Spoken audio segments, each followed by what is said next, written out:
just know that I had something I was going to ask him, but there's all sorts of things in his career. Like I always considered the brother, okay, you got longevity. Right. You know what I mean? Right. I think we all agree on that. Yeah, it's like one of those actors, okay, you're on something hot, but now you're not on something that's hot. You just a working actor. Like, I mean, I'm not mad at that. I mean, whatever you going through in your life or whatever, you know, because I keep seeing stuff, oh, how come we haven't heard from, you know, him in a while? No, people are stupid. People are stupid. That's the media talking like that. People are dumb. Been working. You could be, first of all, as you know, there are thousands of comedians that are working every weekend. Of course. And make good money. Yeah. Every weekend. Every week. But some dummy sitting in his studio apartment that saw you in a movie once and hasn't seen you in a movie since is like, what's up with that? What you doing? What's up? Yeah. It's like, bro, I'm making more money on the road than I did in the thing you saw me in. Right. So just because you don't see me on your TV right. does not mean money slowed up at all. And I think that's one thing I think people, maybe your friends back at home, they don't see the grind part. They see, okay, you've made it because I see you. Right. You've made it because I see you doing this work on one of my favorite shows. You know what? That's a great point. Yeah. And I think everybody should take heed to that. You making it, excuse me, Joe Fox making it is different for every person you will encounter. Of course. Of course. Your family and your friends are gonna be like, yo, he went to LA, he's successful, he's working, he got to pay his own rent. Your mother's gonna be like, he can pay his own rent, he got food in the refrigerator, he made it. Right. Your pops might be like, yo, he different circumstances. Your boys are like, this criteria is making it. Your chick, this criteria is making it. So there's not a blanket, you know, of like making it for everybody. Everybody if I made it to some people, it was 10 years ago. Some people I just made it last year. Some people I didn't make it until I did this thing, you know? Right. I think making it for some people outside of yourself is just, you just did something dope.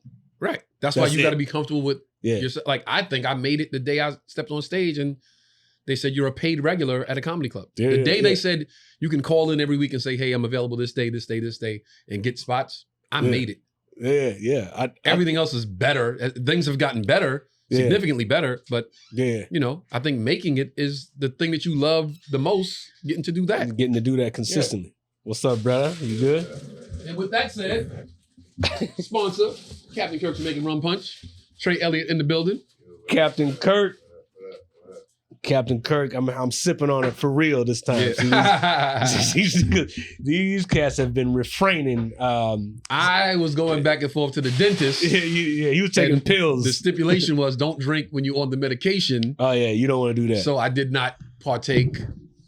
But Kirk, you know what it is. I had these in the fridge, like these been in the bottom of the fridge, just sitting there for like a couple of weeks. What's up, brother? What up, man? What's good? What's good? What's good, brother? Gang's all here. Captain Kirk's Jamaican Rum Punch. The sponsors in the building. Toe Rock. Trey, Elliot. Joe Fox in the building. Shout out to all the subscribers. Shout out to the subscribers, yo. Now, shout out to the people that ordered their Jamaican Rum Punch as well. Yes, we're just over 2,000 subscribers. Yes, we need to get that subscribe count up. We need to get it. We got to incentivize it. Yeah, incentivize. Okay. To 5,000, we're going to do what? We're going to send what? We're going to buy what?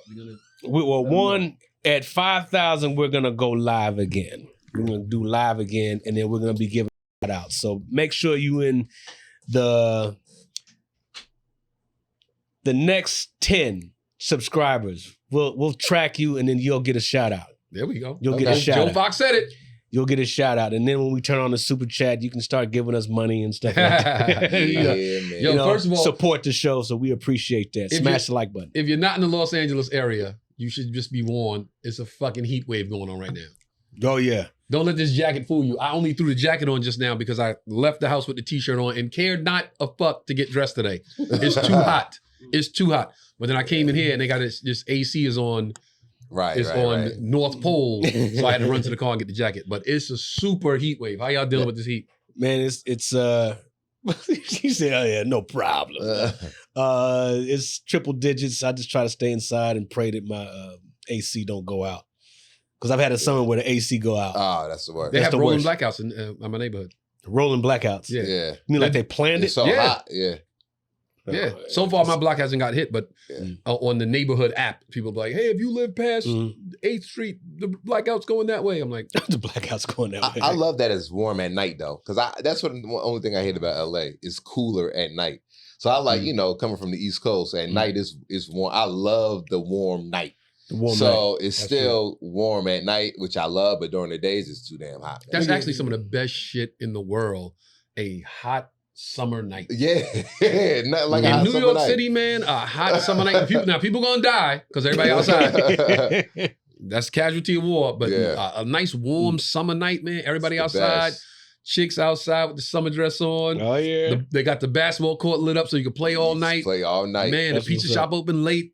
Man, that's good times right there. That's good times right there. Yeah, but when you sweating it out outside, that's what you gotta go take 2 showers a day, sometimes 3. Yeah, that's what, like in Texas, that's a different kind of hot out here. But outside in Texas, you step out and it's like immediately you look like you done played 3 pickup games or something. I'm like, man, that's I'm fortunate. My house is cool, so sometimes I don't even got to turn my air conditioner on, and the house is cool, the location. So I have one room in my house like that. My first floor back room. For some reason, that should just stay cold. Yeah. Oh yeah. It stay cold. Yeah. I don't know if it's the ventilation. It's the ventilation, maybe, and also the sun sets.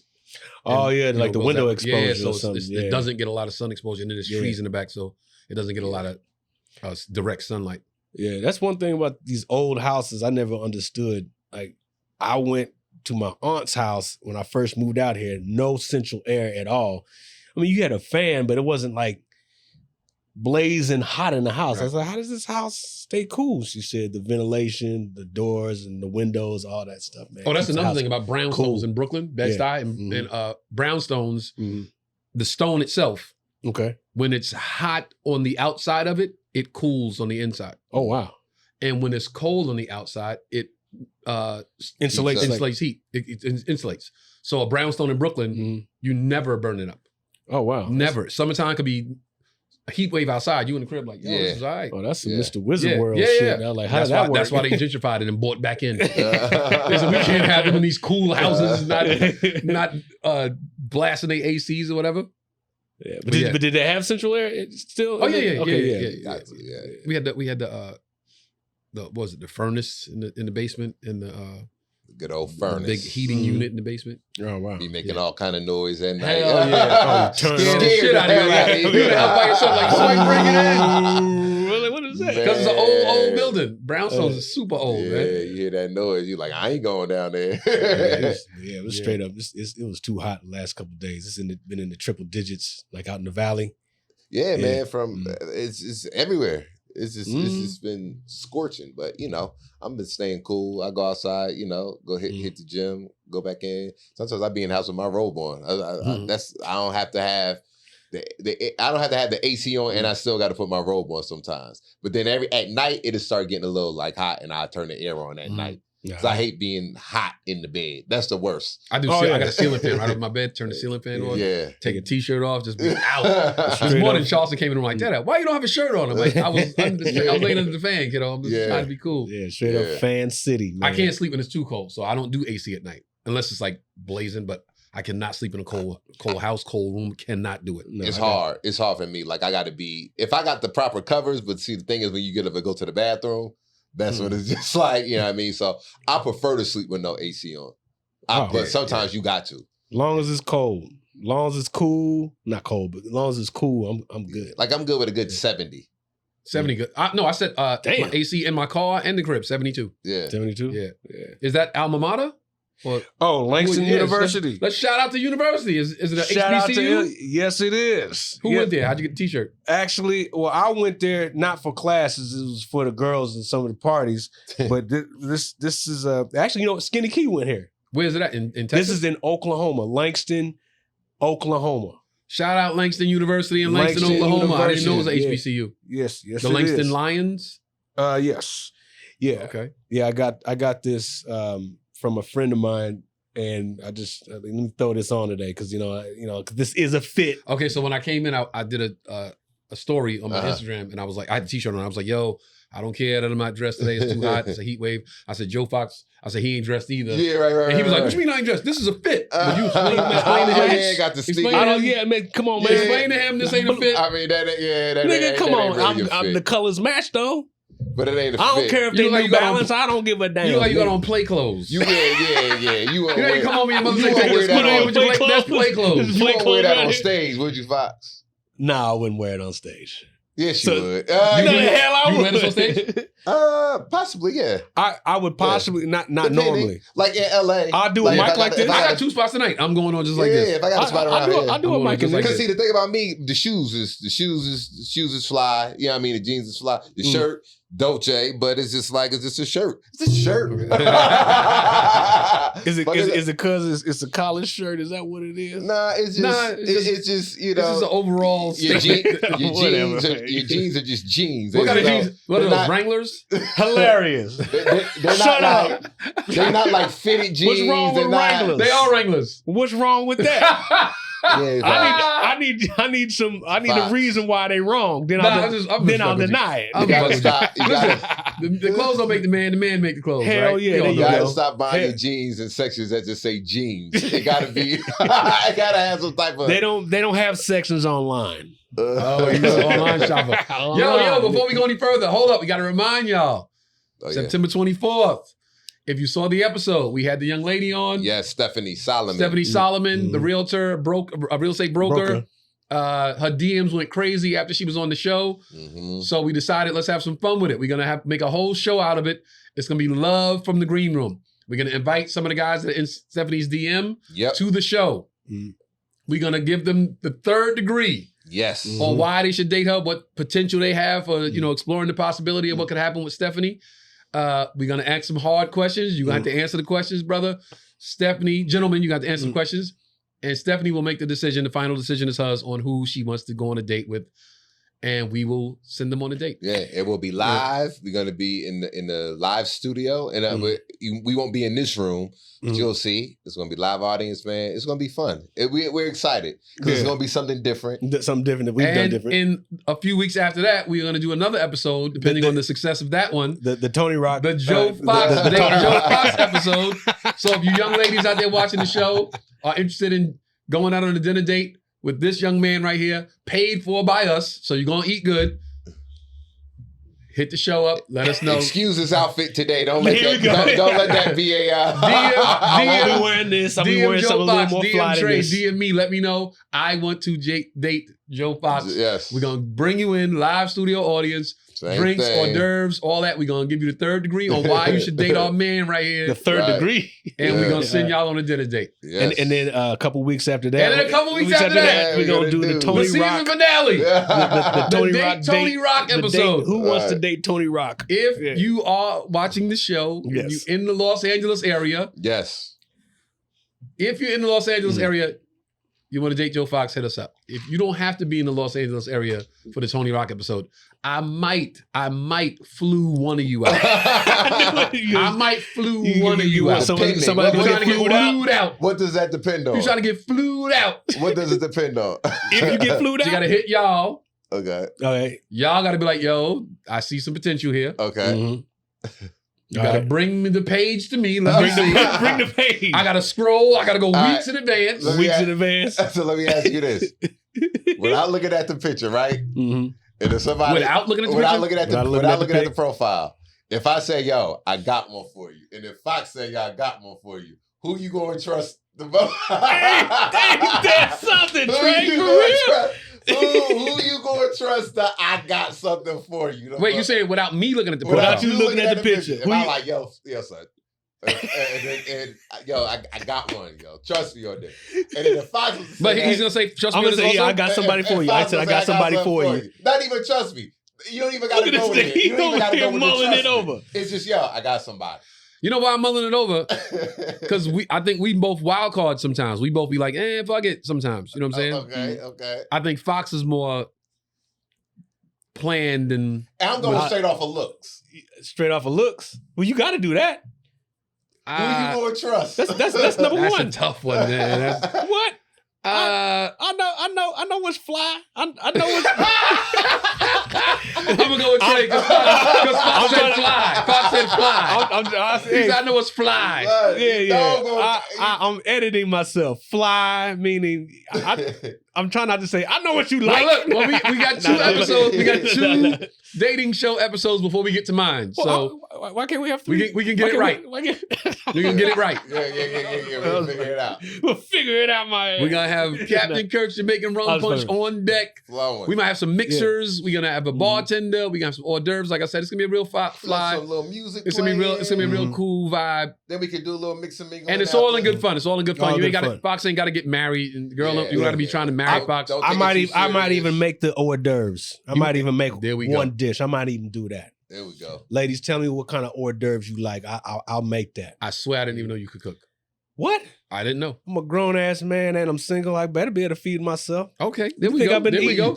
There we go. Nigga, I burn. Nigga, you get busy. I get busy. Oh, hell yeah. I'm talking about full flavor palette, flavor profile, everything. Oh, bet. All right, so Fox making the hors d'oeuvres. What's the last thing I made? Yeah, that was good. A salad. You make a meal for a chick?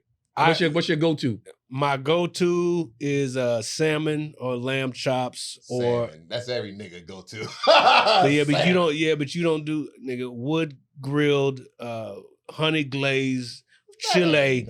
That ain't nothing. Wait, wood grilled honey glazed what else? What you say?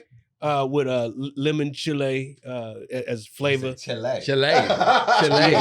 With the hyphen over the E. Chilean sea bass. Okay. Yeah. Okay. Oh, you get busy. Okay. Well, I don't get busy at all. I cook at all. You know what? I'll do a nice pesto pasta with the bow tie, nice lemon sauce. Oh nice. I'll make a mean reservation. They call up, hey, I need some food now. I call my spot and go, yo, it's me. And they go, yo, what you need, Mr. Rock? I go, this is what I need. And they make it. I go get it, bring it home, put it on the plate. Let me find out where that place is. Make a presentation. Well, I got a spot. I put something up. What was that? Saturday. Because I'm eating different right now. Eating different. When you eat the same shit, you got to try to be creative. So I made this buffalo chicken avocado. What? A buffalo chicken avocado. Buffalo chicken. So it was avocado. So what I do is I grill my avocado. Avocado rabata. I grill it. Okay. And then I stuff it with chicken breasts. Oh, like shredded. Then I put a little bit of cheese, sprinkle a little bit of cheese over it, then drizzle it with buffalo sauce and put it in the air fryer for a few, just enough for the cheese to melt. Nice. Oh, voila. Nice. You got your chicken avocado. Chicken avocado. Buffalo chicken. It's simple and it's good because, when you eat tacos, you eat avocado, chicken all the time. So it's without the, but it's just like without the tortilla. That's one of the things that LA changed me. Like one of the ways I changed since living in LA. Yeah. I never touched the avocado until I came to LA. Avocado. I was like, what the fuck is that? Well, I ain't seen it. Now I'm like, yo, more avocado. Yo, extra avocado. Yo, throw that on there, bro. See, I was the same way, though. One of my exes put me on avocado. And when she put me on avocado, at that point in time, I was putting avocado on everything. Yeah, I'm like, that's a fruit, right? That's a fruit. It is, yeah. That's what tripped me out. I was like, this is a fruit? Oh, okay. I can do that. I just don't like avocados, mangoes, mangoes so more so than the avocados, just having to work and get it out of there. That's the only thing I don't like. Yeah. I don't like that. So I throw down. Fox said he gonna make the hors d'oeuvre. Stuck on that. I ain't even know Fox got busy. Mike, you know what? Swedish meatballs. Those are frozen. Nah, I don't. If no, I can do those. I've done those before. Okay. I've done turkey and spiced up. Some pesto or basil. Love doing basil. Basil is a good herb to cook with. Add some flavor to it. Well, we're gonna have some comic friends come out for those episodes. So maybe we'll like a bunch of comics. So just bring a dish, yo. Yeah. I know Guy could cook. Guy Tori get busy. Oh Guy Tori. He makes some greens. He called them to give them up greens. Because the girls tasted it. Something like that. Give it up greens. They tasted it, give it up. Yeah. Bring a night bag if you want to eat them greens because you're going to be staying over there and giving it up. Them greens going to make you gassy, boy. No, I thought that was cabbage, right? That's cabbage too. Oh, yo, all of it. Have you ever done a cabbage cleanse? No. Man, that should work. It's different. It's like cabbage that'll flush you out, like all the high fiber, I guess. That'll flush you out. What do you just eat the cabbage for like a day, or what's the cleansing like part? The cabbage stew or cabbage however it's prepared. Okay, my mom's making my mom's best cabbage in the world, bro. Yeah, really? In the world, bro. Yeah. Cabbage steak. God. Cabbage steak. You cut it in half, and you don't break it up. Yeah. A cabbage steak. Oh yeah. That's good shit right there. Really? Oh yeah. Yo, like I like a steak. steak. Oh, bro. Cabbage steak. I'm so addicted to cooking Yeah, steaks now. Like that's I got like the weirdest addiction and the weirdest like non-sexual fetish right now when it comes to steak. A non-sexual fetish? What is that? Because the word fetish always related to that. Yeah. I love looking at people cut steak on Instagram. Like, the steak videos. I just be looking like, God dang, that shit look good, because I like cooking steak. Yeah. So that's my thing now. Like I make a mean steak. Like what kind? It depends. I've been making a lot of porterhouses, when I make it. Okay. I haven't made a tomahawk yet, but that's going to be my next thing. I want to make a tomahawk. Yeah. And I'll reverse You sear got to be in the it. crib like this. I literally You like old dude. I mean, y'all see that I cook, but I don't cook videos. Yeah, like, but when I see them cutting that steak, and I like my steak medium rare. So when I just see, like, it's just something about it, I'm like, yo. You know what's crazy? Yeah. Steak is the only thing that I eat that I'm super bougie about. Like a burger, I get a burger anyway. Anybody tell me it's a good burger there, I'm going to get it. Anywhere you, Greasy Spoon, Diner, Hole in the Wall, they make good burgers. Word, let me get one. Right. Steak, I'm like, it has to be filet mignon and up. Yeah. Okay. It has to be knife through it like that. Yeah. Melt in your mouth. Right. When we went to STK that night, Right. the steak I had that night was $50 an ounce. Yeah. I got 4 ounces. Mm-hmm. That shit was phenomenal, bro. Yeah. So that's because I can't be. Like just nah. that just turned me off to the whole experience of having dinner. Yeah. So when I eat steak, it's like I will break the bank for a good steak. So you said filet mignon and up, like filet mignon, like Wagyu beef. Okay, Wagyu. Now is ribeye? No, it got filet mignon, and then it's like an A5 Wagyu. Okay. Am I saying that right? Wagyu. Yeah, and it's different ways they prepare it. So it's like an A5, it's like an A4, whatever. Well, what about the tomahawk that he said? Well, I never had anything other than filet mignon that was like butter knife right through it. Yeah. I've had ribeyes, and I'm like, man, what the? I'm in the restaurant, like, yo, what the fuck? How are you getting it prepared? Is you getting I'm medium well, a little bit more well than medium. I don't like the redness. Yeah, so just give me brown. But that Wagyu A5, bruh, the brown all the way through that knife. If you get a ribeye medium rare, well, it melts in your mouth. Okay. But I know I feel you. Some people don't like, and it's not blood either. We get it mistaken for the blood. I heard that's actually good for you. I heard like the red meat is actually with a little bit of juice. Yeah, but I'm like, and it helps you digest, because beef is the meat that's safe in your system. Hardest to digest, right? Yeah. It's hardest to digest. Yeah. But when you eat it that way, it's still hard to digest, but it will digest quicker than if you was to get a medium. Okay. I mean, well done. And about side note, we got to do another dinner night just because, like, that was a good night. We got to do another one of those. Yeah. I really enjoyed that steak that night. I was like, man, this shit is. Yeah, I didn't get it. I'm going to Houston this weekend, and it's going to be a cheat day. Nice. I can't, and I already been Googling the best steakhouse in Houston. How is steak a cheat day? It's so much good food in Houston. Yeah. It's so much good food in Houston. Yeah. Shout out to Houston, Texas. I'll be there the 20th to the 22nd. I'll get into that later. But so much good food in Houston, Texas. My second home. Yeah. What you going for? Just to go see wifey, because she's traveling. It's been she's been going for 7. She's going to be going for 7 months, so it's already been a month. So I gotta go. She's gonna be gone for 7 months. Just traveling. I'm sorry, 7 weeks. Oh, I'm gonna say 7 weeks. I'm gonna say when y'all break up. Yeah, 7 weeks. And then the dating Trey Elliot is in 3 weeks. We're going for 7 weeks. So okay, better come back. I'm gonna do a show. So it's been a month, so I'm just gonna go spend a day or two. Nice. Just to break up the. Yeah. Houston's man. That's a city out. That's one city I'm like, yo, I land there and I'm like, smile on my face when I land. Like, man, I've never been to Houston to hang out. Never. Oh, I've man. never been to Houston. Houston's got it going on. Wait, are y'all staying in the Galleria area? Her hotel's by the airport. So okay. Yeah, which one? She's training for work. Hobby? IH. Okay. Yeah. Airports is far. Yeah.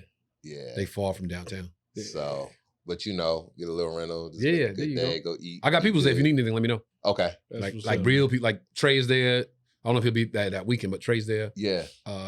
Ken Boyd is there. I think. I got some people there, so you'll be fine. Okay. Yeah. What'd you do this weekend? This weekend, I chilled. I chilled with Captain Kirk. What'd you do? Drank. Nah, You sat in the crib? No, yeah, I worked out. Just did some work catching up, man, and that's about it. I didn't do too. I had class, acting class, but didn't do anything. It was a nice chill weekend. I think we all have the same acting teacher, right? All three of us. We do. Yeah. All three of us have the same acting teacher. She texted me Friday and was like, "Hey, I miss you." I'm like, "What's up, yo? Just saying what's up. I miss you." I'm like, "Well, nigga, if I got an audition, I'll see you." Like, what Right. what are you talking about? Like, I ain't just disappeared. I'm still working with you. I just don't have no auditions. Right. Shout out to Yaz. Shout out to Yaz, yo. Yeah. Man. I had a breakthrough for the last couple of weeks. Like tell. Okay, the exercise. Wait, can you tell them what the problem was? If it was the same problem we think it was. No. This is in acting class. There's all sorts of. And keep in mind, this is an audition workshop. We're not. It's not like an acting class. It's like, how do you get the job class? Auditioning. And wait, Jazz has an audition class? Yeah, audition. Oh, I didn't take that. But yeah. So audition workshop class, a technique. Okay. To help you book. To help you book, yes, and just be comfortable with your audition, and just being, it's like an improv trick. So what we did was, she would hold up a flashcard and with a word on it, and just talk about that word. And you talk about that word. Yeah, and you talk about that word. So give me an example. What's the word? What's this word right here? The word is flesh. Okay, go. The thing about flesh is that everybody has it, but don't everybody take care of it. I like to take care of my flesh. It's imperfect flesh, but it's my flesh. I really like the melanin in my flesh. Okay. So it's just, how do you just continue a stream and you're making sense. You're talking about that word and you personalize it and you just keep on going. Sometimes in auditions, if you have a moment or if you're a scene partner, you may have to improv a little bit and you might have to use something that they say and not, say no or whatever the improv rule is. And you just have to keep on going and have a nice flow of a conversation. Right. So I was able to do that. I was like, okay, that's cool. Then we did a scene and I'm like, all right, yeah, that worked. So you implemented it in the scene. Yeah, in the scene. That's like, okay, that's that was the breakthrough? That was the breakthrough. I think, like Doe was saying, that was a block. Sometimes you need an exercise to let you know you can do that thing and you are able to tool up with it. That's something that you can put in your audition toolkit. Mm-hmm. Yeah. And then, among other things, but that was the last one we did. So shout out to Yaz for you that. Didn't know you could do that? Like, what was the block that was impeding your progress? Being so married to the paper, the words, and being in my head, I didn't say this word right. Mm-hmm. Sometimes you get sides that doesn't make sense to you and you get locked in on saying, verbatim everything that's on the paper. Right. And you don't want to, look at the paper. So you just try to say the word. But if you in your head about, damn, I'm about to mess up, sometimes you need the freedom to know, hey, this is what I'm thinking, go with it and go back into the sides. Because the reality is they're not looking for perfection. They're just looking for somebody who can tell the story. This is going to be a good conversation. But you know what? That's one of my issues. Yeah. It's not a block. It's just that, and I think most of us would agree, just being stand-up comics, we are innately perfectionists. True. Yeah. Because our material is our material. We wrote it. Mm-hmm. If you wrote something, even if you wrote lines for somebody, if you were a writer on a TV show and you wrote lines for somebody else, it's very difficult to watch that person not deliver the lines you wrote them. The way you wrote them. Yep. Yes. So as a writer on a TV show, much respect to just watch a person go, that's not the fucking way I wrote it. Yeah. You know what I'm saying? So as comics, imagine how much more difficult it is. We wrote the joke. Mm-hmm.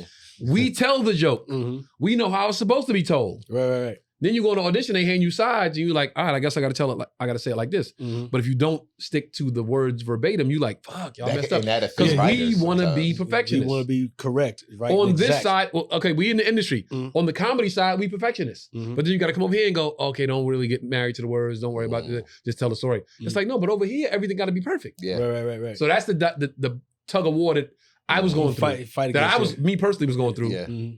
Until it was like, okay, let me just get through this and give them a good tape. If they hire me and they so serious about the words, nigga, I'll get it right then. And see that, and that's the point. Cut the check first, then I'll get it right. You know what I'm saying? And that's let me know I'm getting paid at the end of this. I'll get it right. Yeah, that's the point. You think you're in your head about the words, but the casting director on the other, sometimes they don't care about that. They're looking at you mess up on the tape. They see you being in your head, and that's why you didn't get the call back, or that's why you didn't get the part. Because they can always work with you with the being off the book if your read is good. Yeah. Right. You know what I mean? Right. If your read that's is what good. you want to make sure your read is and good. I think a lot of people don't know that until later on. Like that's something they learn after a while of auditioning. It's like, I don't have to be on. Oh shit, I didn't. And if your nose itch, you can scratch your nose. You could, that might add that to the scene. Like, so what happened? Yeah, Wait, like, what? you don't have to just be so robotic. It's about just, let me how I would naturally. Sometimes, and that's hard sometimes. Well, good for you for having a breakthrough, because I thought, like I said, we all go to the same acting teacher, and she was always like, the same thing you do on stage is how you tell a bit differently every show, and we always like, yo, you did it different tonight. Right. She said you did that with your auditions as well sometimes. Now that right there is me. On one side, not being as prepared as I should be, with the sides and the words, just the repetition of knowing what the story is, and how you see something different every time you read it until you get it down pat. Or I want to do it this way creatively, and that does carry over into the auditioning sometimes, because I'm a real conversational kind of guy. But if I tell the same story every time, I might find something new in it. I might try that, but that doesn't always translate for an audition. Right. Right. Yeah. Otherwise, you there, let me try this take. You did take 65. And then now we over here being a perfectionist. Let me try it this way. No, you need to get that together before you start taping. Right. Yeah. Well, shit, my weekend was interesting. I did a Comedy Store Saturday with Theo Von. Theo Von, okay. Yeah. That's the homie for over 10 years, man. We went to overseas together, and I did his prank show on TBS, me and Boogie. So yeah, that's my man. So he saw me Thursday when I did the Comedy Store Thursday. He was like, yo, Trey, I need you on my show Saturday. Bet, let's do it. Walked in the Comedy Store on Saturday. Going to the main room, got my guest with me, the homegirl. I go, we'll go to the back. Go to the green room, to the back. Theo not there yet. So two other comedians in the green room. So I'm like, all right. Security stops me. Excuse me. You took your guest to the green room? I was like, yo, you just sit here. Okay. And I'll be right back. Just gonna go to the green room. Are you on the show? Yeah, I'm on the show. Okay. Well, because we don't see your name. What's your name? I said, I'm Trey Elliot. I'm on the show. Oh, okay. Because we don't see your name there. I said, no, I'm on the show. So I go back to the green room. You know what I mean? Just kind of walk around for a little bit, walk back out. She comes back and says, well, sir, you can't be back here right now. I said, why not? Because, like I said, we know if you're on the show. I said, you think I would drive all the way from Santa Clarita to come sit back here? Come sit here and lie about being on the show? You know what I mean? That Theo told me to be on. Like, do you really think I would do that? So then one of the managers came and was like, so are you on the show? Because Theo could be a diva, and I'm like, look, I don't play into. So Theo didn't put your name on the list. He didn't. Yeah, he was just like, yo, just show up. But it was other people back there whose name wasn't on the list that was just chilling in the green room. Okay. Had no issues. So he's like, we'll just call and get it situated. So then while I'm waiting, I go to the bar, to the back area to get a drink, because there was no bartenders outside. So I go to the, in the bar area inside to go get a drink. You go through the door, They acting funny. Well, we can't get you a drink right. We just, and I'm sitting there waiting, chilling, like, you know, I see they making drinks, so I'm just like not rushing, like yo. I'm just like, oh yeah, I'll wait till, you know what I mean. And then somebody came. Well, so can we help you with anything? Yeah, I'm trying to get a drink. I'm just trying to get a club soda. We can't do that, right? He's too swamped. And the dude who I always tip was like, yeah, I don't have time for that. And I was just like, okay, I said, that's fine, that's cool. Walk back, and then the opener of the show came to me and was like, you Trey, right? I said, yeah. He said, how do you want me to bring you up? I'm gonna do like 8, and then I'm gonna bring you up. I gave him my whatever, you know, say, yo, just say this. And then Emily, the booker, who I finally just kind of like met and saw, see how she looked, and kind of was like, you know, didn't know it was her at the time though. She came to me, she's like, oh my gosh, Trey, Elliot, I'm so sorry about any of the confusion. You know, we got it situated. I apologize. Can I get you anything to drink? And I'm just like, I just want a club soda and Shirley Temple for my guests, whatever. And you know, show was sold out. Show was amazing. You know what I mean? Show was dope. Me, Bobby Lee, Theo, Mark Hayes, and the chick Blair Saki, whatever. Theo came and was like, yo, man, I'm sorry about, you know, her, what, you know. Hey, man, I'm sorry about yeah, but, you know, but I felt some kind of way. Yeah, you should. So wait. What kind of way did you feel? I felt like, yo, why you here on a non-nigga night? You know what I mean? That's how I felt like they, like how they treated me. Really? You know what I mean? And because I've seen other comedians that were going back in the green room with no problems. And if it's a urban, quote unquote, and I hate using that term, quote unquote, urban night, they don't never care who go back there. They don't watch tomorrow for Herb's birthday party. I'm gonna go right to the green, to the back, and they not gonna say anything at all. So I just felt like, you know, it was just one of those things, man, to where, you know, we already know the stigma in the history of in the issues that they say about the Comedy Store. You know what I mean? Nevertheless, the show was good. The show was dope. Emily was very accommodating after everything. Then after I did the main room, Dave Helen was like, yo, I got a show upstairs. Can you do a guest spot for me tonight? I was like, yeah, let's do it. So I did the guest spot up there. And then Theo and everybody else, they was doing a show at the Bourbon Room. And they was like, yo, come to the Bourbon Room. We're going to try to, you know, get you up there. But show started late. It was like midnight. Somebody was up there doing 25 minutes, thinking it up. And I was, you know, then I was just like, yo.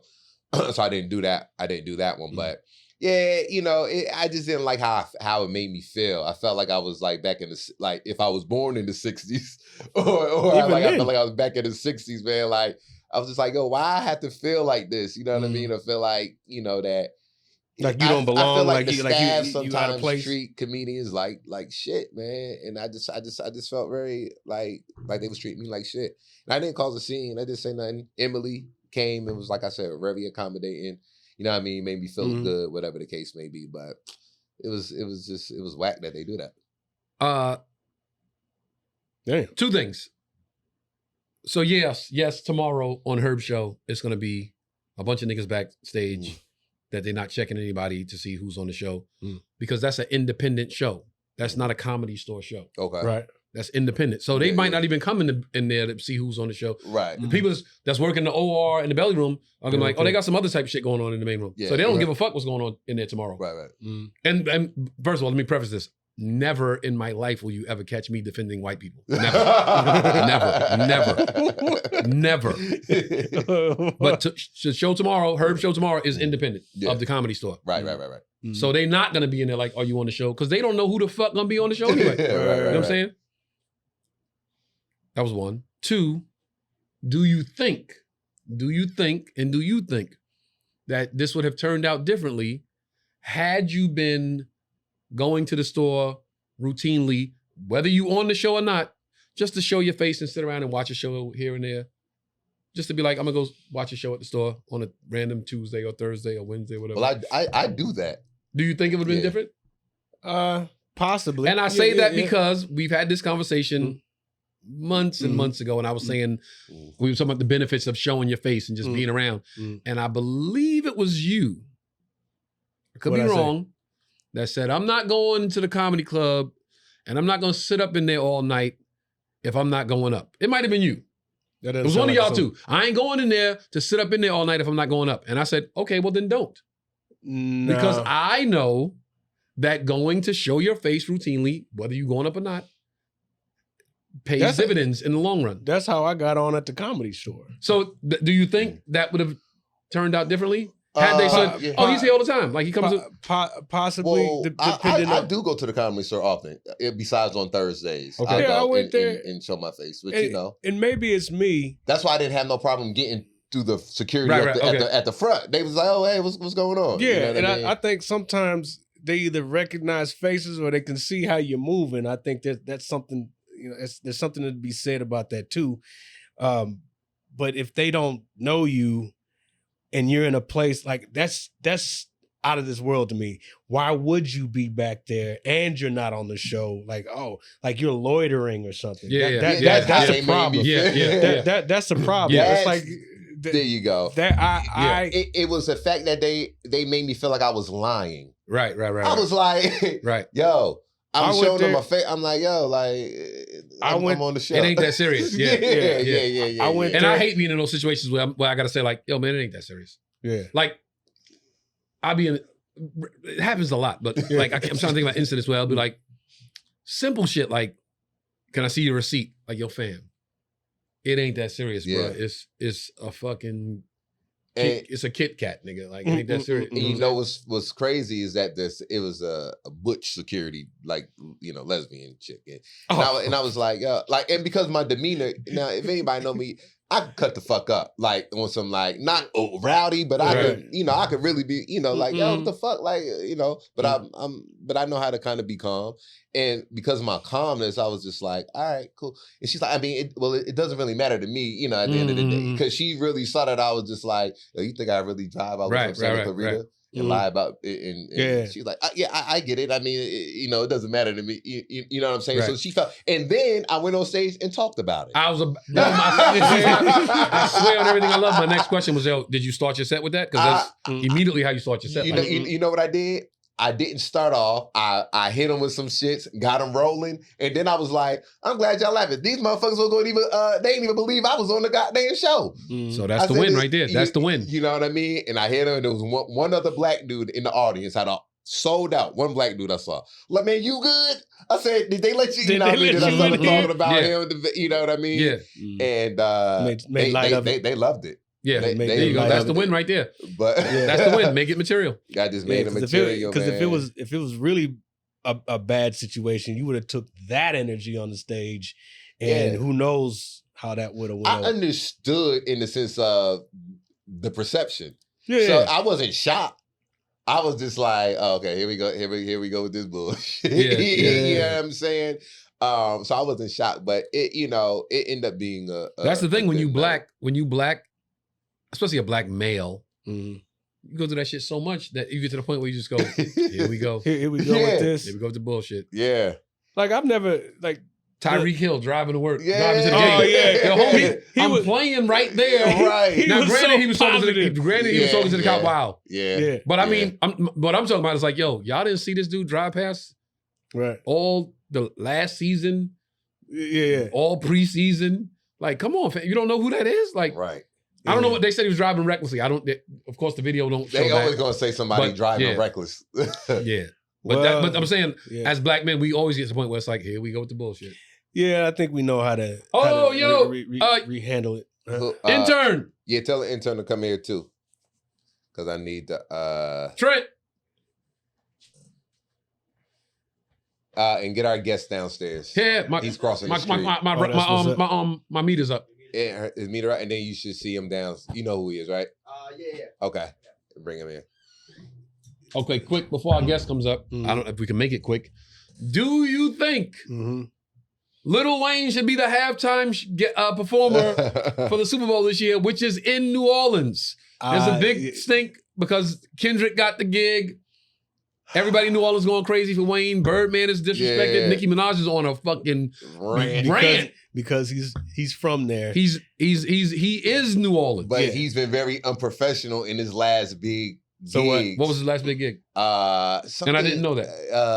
I want to say something Grammy related or something big. And he was forgetting his words. He was showing up extra late. So he becoming more of a liability. That's what we didn't know. Okay. Well, I mean, it's understandable, but if he didn't have all that, it's like, man, why wouldn't you? You would get the views. He's from that's hometown. So I mean, but if he messed it up professionally, I'm not that's on another the thing. Kendrick bandwagon. Let me just put that out there. And I'm not saying he's not a dope artist. I've never been on the Kendrick bandwagon. So I'm always been a J. Cole type of guy. I've never been crazy Kendrick. Jordan loves him. Like Jordan is Kendrick crazy. Yeah. I've never been Kendrick crazy. Yeah, me either. I get it. I hear the lyrical abilities. Of course, I respect the skills. Exactly. But it's just never been like, oh man, like me either. It's something about, like rap is weird because it's certain. Sometimes you just don't be like, you don't feel it. I'm just not in tune with this cat. Like, hey, I know he's dope. I know I hear it, but yeah. Like Pac was like that for me. Like I get it, bro. I just ain't. I bought Me Against the World, but I was just like, okay. Or I played the shit out of fucking Hail Mary when bitch ass Will hit my brother. I played that shit so much I actually fucking like that song now. But it didn't do it for me. Yeah, like, you know what I mean? Maybe it's because and I'm still on Pac, nigga. Anyway, he's still on Pac. Maybe it's because he's hot right now, and just because. No, that's absolutely what it is. And that's probably what. That's absolutely what it is. Will Wayne cater to everybody? But why not? Think about the suits. The suits, right? Oh, okay. The white man is sitting in them paid for suites. Mm-hmm. They ask their kids who's hot, who do you, and they all like Kendrick. Yeah, because they all in school going, they not like us. They not like us. Yeah. Right. But them fucking trust fund babies is all they not a milli right now. So Lil Wayne's catchphrase is a little and dated. Wayne ain't really had no hits. Nothing new. Nothing new. Now, if he was on for me, I'd be like, hell yeah. For me, I want to hear motherfucking Monday on my mind. Yeah. Monday on my mind. Yeah. I want to hear that shit. Yeah, but he could put on, if he was at 100%, yes, he have enough songs to make that halftime show. And bring out Nicki and bring out Drake and bring out you can bring the whole fam. In New Orleans too. It would be unbelievable. What up? And our guest is in the building, ladies and gentlemen.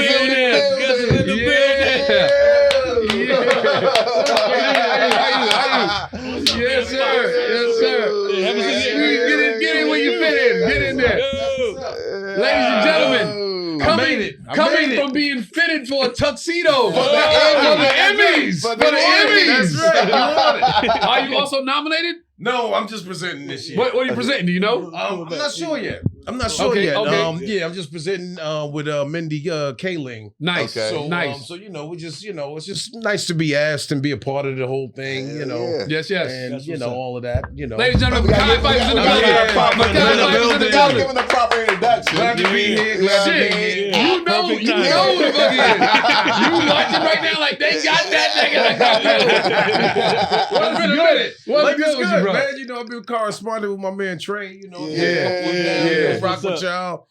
He sent me some great examples of the show. Yes, so I was excited to be here. And appreciate that, man. Coordinate. Appreciate that. Got your water down there. Got the water. I see a spot. We got the lemon.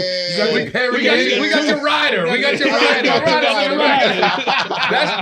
That's the podcast writer. I know it's way longer than that. This is all you need right here. When you keep it real, this is all you need. Just a little refreshment, something to wet the whistle. Yes. And we got the Jamaican rum punch. There we go. We got the Captain Kirk's if you want some Jamaican rum punch. We got you on deck right here. Oh, that's what's happening. Straight out of Brooklyn right there. That's what's up. Oh, yeah, because Trey, get us some napkins. Dulé Hill, he's Jamaican. Yes. And he would always go to Jamaica and always bring back the rum punch. Yeah. And he'd bring it back in batches. Yes. And so he handed out like Christmas gifts. Yeah. You know what I mean? So I'm very familiar with the rum punch. Yes, indeed. Yes, indeed. Can't be mad at the rum punch. Appreciate yo. Intern, let's get a napkin, yo. I hear that. Yeah. So let's start, man. Yeah, what's up? What part of New York you from? I'm from Harlem. Harlem, New York. Yeah. Brooklyn. Bed-Stuy, Brooklyn. Yeah, Bed-Stuy, Brooklyn. That's what's up. Jersey. Texas. Okay, so basically all the East Coast. I got it. East Coast first. Yeah, man. What part of Texas you from? Dallas. Oh, Dallas. Yeah. My brother-in-law and his wife and my niece and nephew live there. So Okay. You know, we go to Dallas quite often. Oh yeah. That's Dallas is booming. It's coming up. It's Shit, Dallas already up. What do you mean coming up? Yeah, Man, it's already been up. up. I mean, there you go out. Been up. Look at that, a whole roll. This is part of my ride. You threw that like you was Donald Trump. Like Donald Trump. Yeah. He went like Donald Trump. Paper towels for all you Puerto Ricans. He threw it to one of the blacks. Yeah, I'm gonna throw this to the black. Here you go. Yo, look, so we're gonna jump right into this. I don't know how long we got you. No, we got. Yeah, I'm good for about an hour. Okay, bet. Yeah. So I don't know if this is like the stuff of urban legend, but I think it was like a New York urban legend. Okay. Clockers. We're gonna go all the way back to Clockers. Damn. Okay. Yeah. You auditioned for the movie. I did. Heard about the auditions. I heard about it. Went into the photo booth, took a photo, and used that as your headshot. True story. Wow. One of those passport photos. Yeah. Long story short, one of my cats, this cat named Hashim. He's from Brooklyn too. Okay. He was from East New York, and Hashim, he had bumped into me and my cousin Sly one day, and he was like, "Yo, man, I know, and I was doing music at the time." Yeah, right. He was like, "Yo, yeah, exactly." And so he was like, "Yo, man, this lady just took a picture of me. Told me to come down to this movie audition for Spike Lee. He got a new movie that he's doing. You know what I mean?" And we didn't really think much of it. You know what I mean? And but my cousin retained that information. Yeah. And so he was staying at my house at the time. And the day of the open casting call, he asked me to. He was getting his stuff out of my room, and I said, "What you doing?" It was like 7:30 in the morning, and he said, "Yo, I'm going to that Spike Lee shit." And I said, "Spike Lee shit?" I said, "You fucking with that?" And he was like, "Yeah." And long story short, I was in the bed with my ex, and I looked at her. She was sleeping. I said, "Ain't nothing cracking here." Yeah. So the damage is already done, So the damage is already handled that. So I went with him. You know what I mean? I never forget what I wore. I had on a orange champion hoodie. I had on my Timbs, my suede Timbs. Of course. I had the Timbs, and I had the 560 black Levi's. Okay. Because those were the baggy joints. The 560s, you know what I'm saying? And then we went down there, man, and then they told me to come down to the audition. It was what's her name? Robbie Reed. Yeah, Robbie Reed. Shout out to Robbie. Big shouts to Robbie. And then they didn't call me. They didn't call me for like 4 weeks. I wasn't even thinking about the joint. Damn. I was going to college for electrical engineering. I was doing my thing. And then I got the call. And then they said, "We want you to come back down and read again." And then when I did, that's when Spike Lee was in the room. So I got nervous as hell. I was nervous. I was like, "Oh shit, Spike Lee." I'd never done this before. Right. That was your first time. That was my first time. I never auditioned for anything or read a script or did character development. None of that. Didn't know shit about sides and all that. None of that. Wow. I didn't even know it was call signs. Right. I just thought it was the little papers. The little papers. The little papers. So I auditioned, and he auditioned me about 7 to 8 times. Oh, wow. I had to read with Isaiah Washington. Yeah. Do improvisations. I had to read with Harvey Keitel. Nice. Do improvisations. And then, long story short, he told me I got it. Wow. Man. What was that feeling like when you got that call? It was overwhelming. I mean, it was crazy because I didn't get a call. What I got the call was he tricked me. He said I got a call from the casting associate. They said, "Come down to the audition, but have all 8 scenes memorized." And so I said, "Okay, cool." And I had it memorized. I was good with that. And so I came down, and Spike was standing downstairs at 375 Greenwich, and in Tribeca. Yeah. And he was standing in front of a limo. And he was talking to Jane Rosenthal, who I didn't know was Robert De Niro's partner at the time. I wasn't in the filming. Right. So he was talking to Jane, and I saw him, and he said, "What's up?" And I said, "What's up?" And, I was being very respectful, you know, like, "Okay, you want me to just go, I'll meet you upstairs," type of thing. And he was like, "No, hold on, come here."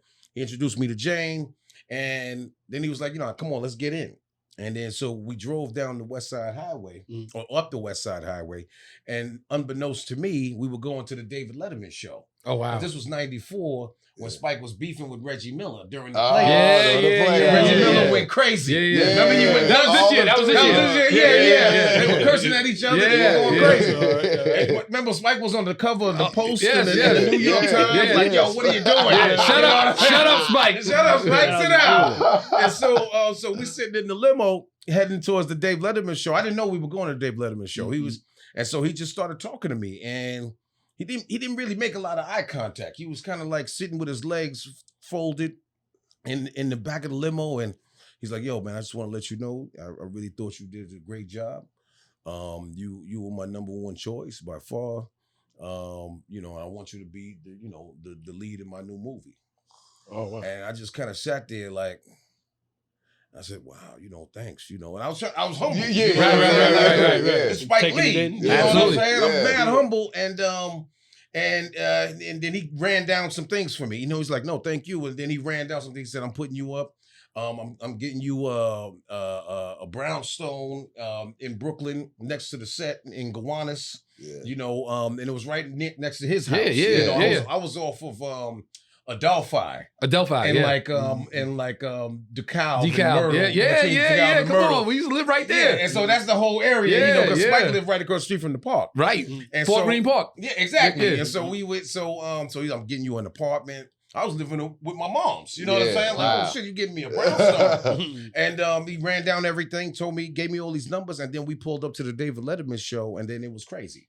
Because back when the David Letterman show was really cracking, they had those, you know, police. They had the street closed off. And they had the paparazzi and the Yeah. whole thing, and they the limo opens, and it's all this paparazzi and shit. And I'm like, yo, and they going Spike, you know.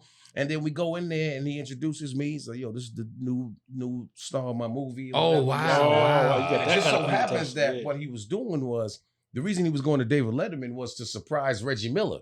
Reggie Miller was a guest on. And so Spike's whole thing was he was going to come out with the Starks jersey. Yeah. Which he did.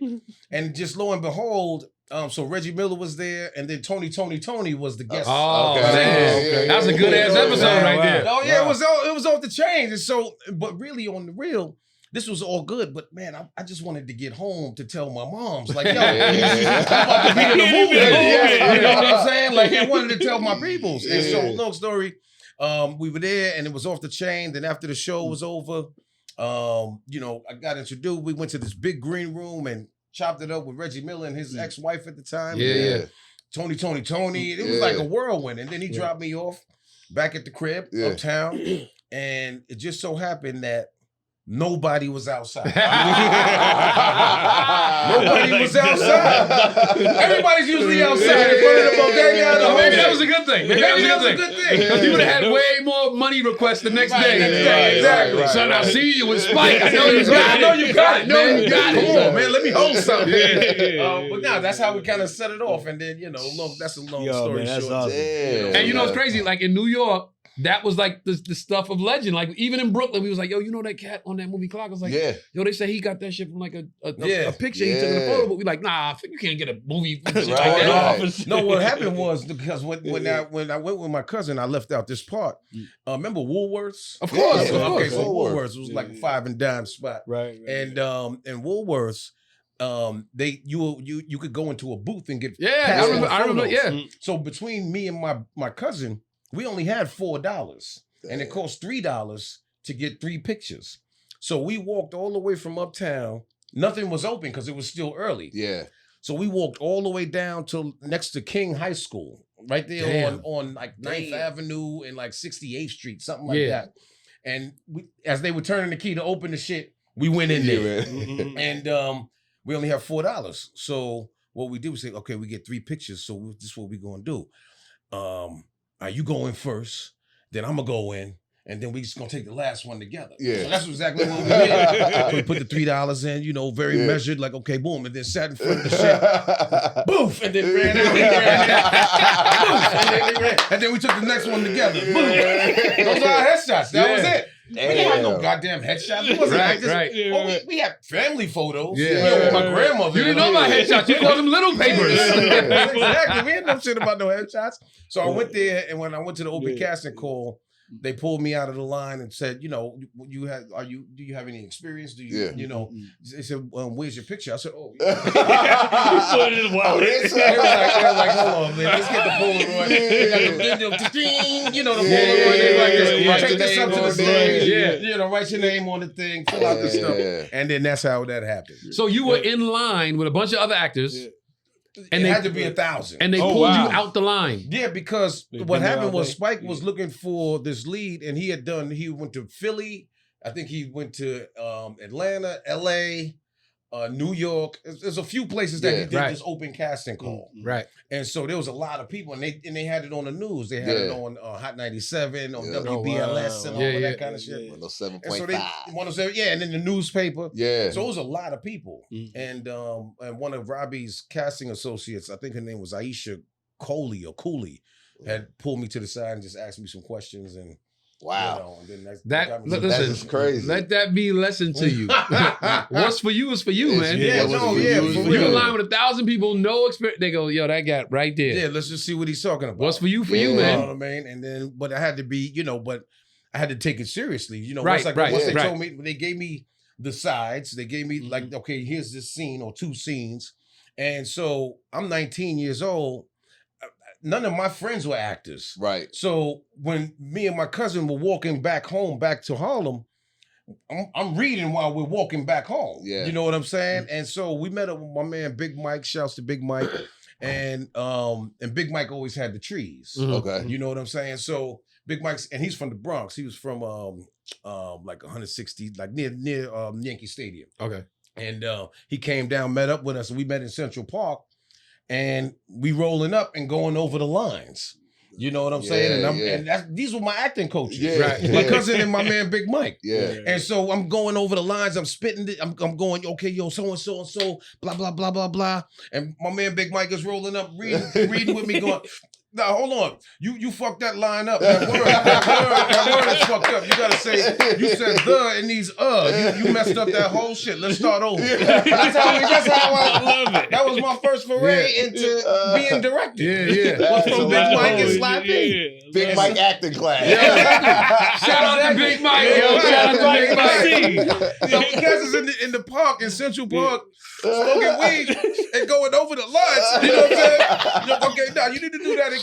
Yeah, you fucked this whole part up. This whole part up. That's how it is. So by the time I went down to the auditions, I knew all the shit. You know what I mean? And my mom was looking at me like I was smoking because I would be in the shower going over the lines. Right. Yeah. And she'd be outside the bathroom like, who the fuck is this nigga talking to? Yeah. Who is he talking to? You know what I'm saying? 'Cause Yeah. I'm going over these lines. But that's how I, prepared for it. And I'm so glad you pointed that out because I said what's for you is for you, and you said nah, I still had to do the work. Like you still got to do the work. So I'm saying what's for you is for you, but you still got to do your part. The Most High gonna put you in a position, but it's like, all right, nigga, you got to do something too. You got to step through that You door. don't just get handed stuff. Right. You still got to do your part. It So ain't a hookup. I'm glad you said that. It ain't a hookup. I like Yeah, that. I glossed over it. I'm glad you said that. Yeah, because people think, oh man, you got lucky. Yeah, there is a certain amount of luck of right time, right place, but luck is skill and opportunity meeting at a head. Yeah, right. You know what I'm saying? So you have the opportunity, but do you have the skill set? Right. Yeah. And unbeknownst to me, because of doing music, and I used to battle rap. So Oh, really? a lot of freestyle. wow. A lot of freestyle, just rapping off So the you can cuff. retain Information, retain things, and be able to be present. Right. That I didn't know that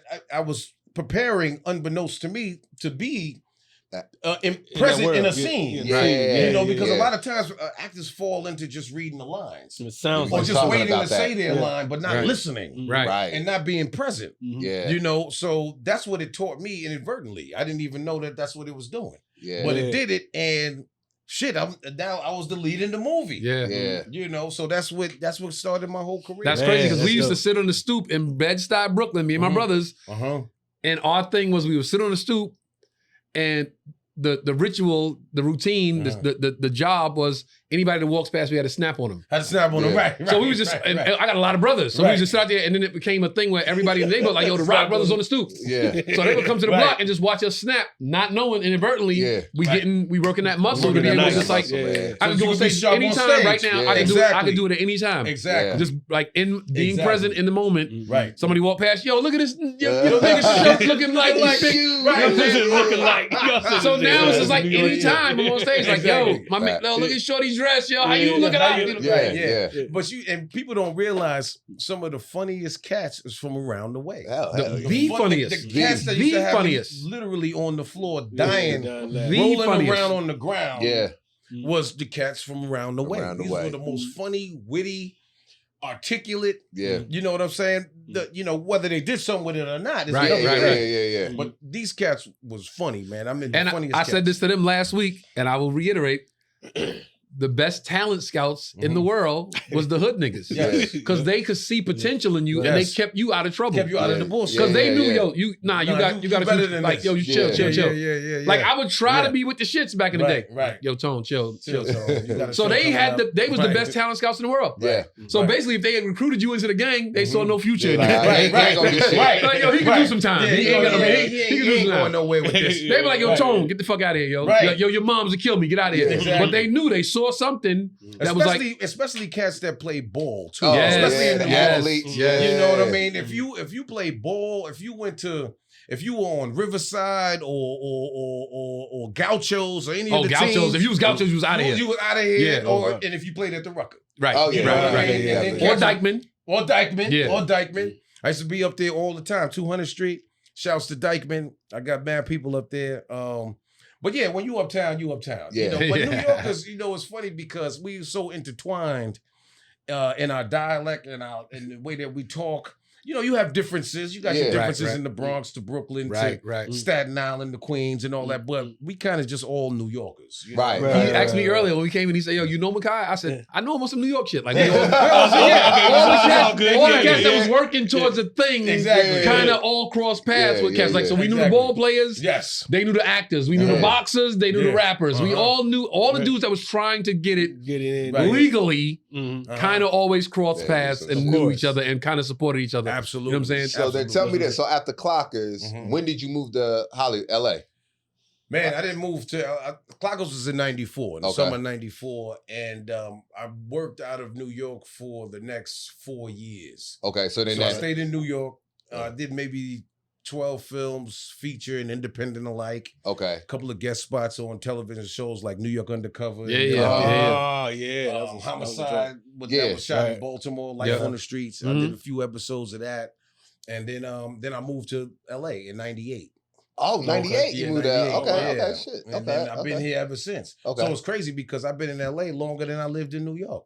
Oh, wow. Wow. That's what's crazy. That's how it is. Yeah. You So know when you did Soul Food, then you were still in New York. I was still in New York. Okay. Because we shot Soul Food in 96 and then it came out in 97. Okay. So, but it's funny because that was in 96. Now, mind you, it's 2 years later, but I still didn't really consider myself an actor. Oh, you know what I mean? I considered myself, more of an entrepreneur, academic. Like I said, I was going to college for electrical engineering. You were still in school after Clockers? No. What happened? This was the funny shit. When I was in school, I got Clockers and I wrote my school. I said, yo, I got this great opportunity to be in this movie, Spike Lee, Martin Scorsese, executive producer, and this and that. But I'll come back next semester. Yeah. I thought it was just luck. Right. But while I was shooting Clockers, agents and managers and everything was calling my house. On them little, remember the old school answering machines with the little tape in there. You come home and it'd be like, you got 8 messages. So you push the shit, goes, and so I got that's how I got the call from these agents. And then I signed with William Morris. I went, I went to UTA, CAA, William Morris, and then I went with William Morris. And then right after we wrapped Clockers in October, I booked New York Undercover. Yeah, gotcha. Which was a hot show. Hell yeah. Come on, man. We used to run in the house for that. Very few TV shows you ran in the house for. That was that and Living Color. There's a couple other ones. Cosby Show. So that's what kind of got me in the film. But see, I didn't really consider myself an actor because I still hadn't. I didn't feel like I had done enough. Mm-hmm. I hadn't worked with enough people yet. Mm-hmm. But I constantly kept working and I kept doing things. And that's when they used to do videos that paired up with movies. So I wound up being in like the In Vogue video. Monica, Brandy and Monica, and Keith Sweat, and it goes on and on. And so, and then working with these various directors, when I knew that I was an actor and your brother was an attestament to this. Let me show you how Chris was, how crazy this was, and it still resonates in my mind. At the premiere for Soul Food is when I knew I was an actor. Because I was shooting this film in Africa. I had to fly back from South Africa to come here for the premiere. They had the whole premiere in Westwood. They locked off the street. Everybody from Michael Jordan to Oprah was there. It was the whole thing. And the reaction of the audience to the movie. I had never been in something like that where they were talking back to the screen, laughing, crying, cheering, Right. you know. And I remember after the thing was over, people congratulating, like, "Oh man, you killed it, you did your thing." And your brother was like, "Yo, what the fuck? That shit was dope. Yo, MEKHI, you're gonna be a star. You're gonna be a star." And I was like, "Oh, Chris." And you know, first of all, I had nothing but love for him because I grew up watching Chris from everything from New Jack and on and on. Yeah. You know what I'm saying? To I'm gonna get you sucker. Let me just get one read. Just pour it in my hand for 15 seconds. Classic shit. Yes. And so that was something that resonated. And I said, "Oh shit, I think I'm actually an actor now." You know, and then I always took it seriously, but then I was like, okay, wow, this is what I do. I've been doing this for 3 years now. Right. Yeah. And I'm in the middle of shooting a movie now because I was like shooting in Africa. And I said, oh shit, now I'm in the business. I don't know about you, man. What I would have thought I was acting when I had Nia Long hemmed up in that Oh, yeah. back. I'm an actor now, mama. That was fun. We had a good time. That's when it was yelling. Why you got to drink that movement like that? Had Nia Long scooped up. Yeah, I'm an actor, motherfucker. Yeah, we had a good time doing that. Yeah, shouts to Nia. Shouts to Nia Long. Yeah. Shouts to Nia Long. So was there anybody, like, you know, like how you say you didn't even realize you just couldn't see where you was at as far as, yo, I'm really doing this shit. Was there ever a time you walked on the set and was like, oh shit, I'm about to do a scene with so-and-so? Female and male. A couple times. Yeah. One was I got to do this film, this HBO film with Don Cheadle, called The Lesson Before Dying. This was in 98. Yeah. And this is I think I just gotten out here. And Cicely Tyson was in the movie. She played the aunt, Taunt Lou. And then Irma P. Hall played I think my mom in the movie, and she we did Soul Food together. She was Big Mom in Soul Food. Oh yeah, so yeah, I was happy to work with her. But working with Cicely Tyson was one of the things that I was like, oh man, I'm Cicely Tyson. I'm thinking Bustin' Loose. I'm thinking, you know, I'm just thinking the whole history of Cicely. Right. And so to be able to work with iconic people like that was off the chain. And then my second movie, I did Clocker's New York Undercover. Then my second movie was another HBO film. This is 95, called the Tuskegee Airmen. Oh yeah. With Lawrence Fishburne and Alan Payne, who was on fire because he had just done Jason's Lyric and New Jack and Cuba Gooding Jr. and Malcolm Jamal Warner and Andre Brower and Courtney B. Vance and John Lithgow, you know, and all these great people. And I was just, my Clockers hadn't even come out yet. Wow. So I was mad wet behind the ears. Yeah. You know, I just turned 20.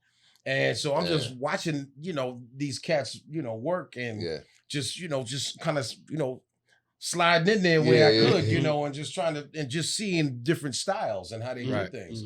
And it helped me find my own style and perfect my professionalism. You think because you didn't have a style, you didn't have any classical, like theatrical training, that actually helped because you were so raw and like, for the roles you were playing, they needed like somebody that was authentic, and you were that because you didn't have I didn't have any. You weren't like, I'm reading for. I'm reading for.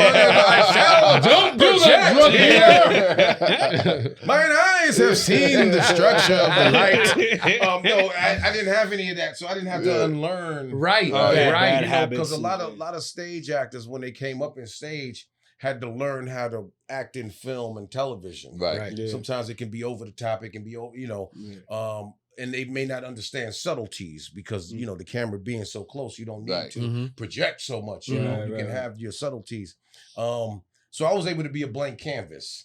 But you have to put in the work. You have to be willing to learn. Yeah. You know, you can't just be being recognized and all of that, and you know, that can't be the forefront. That's you have to know that that's gonna happen.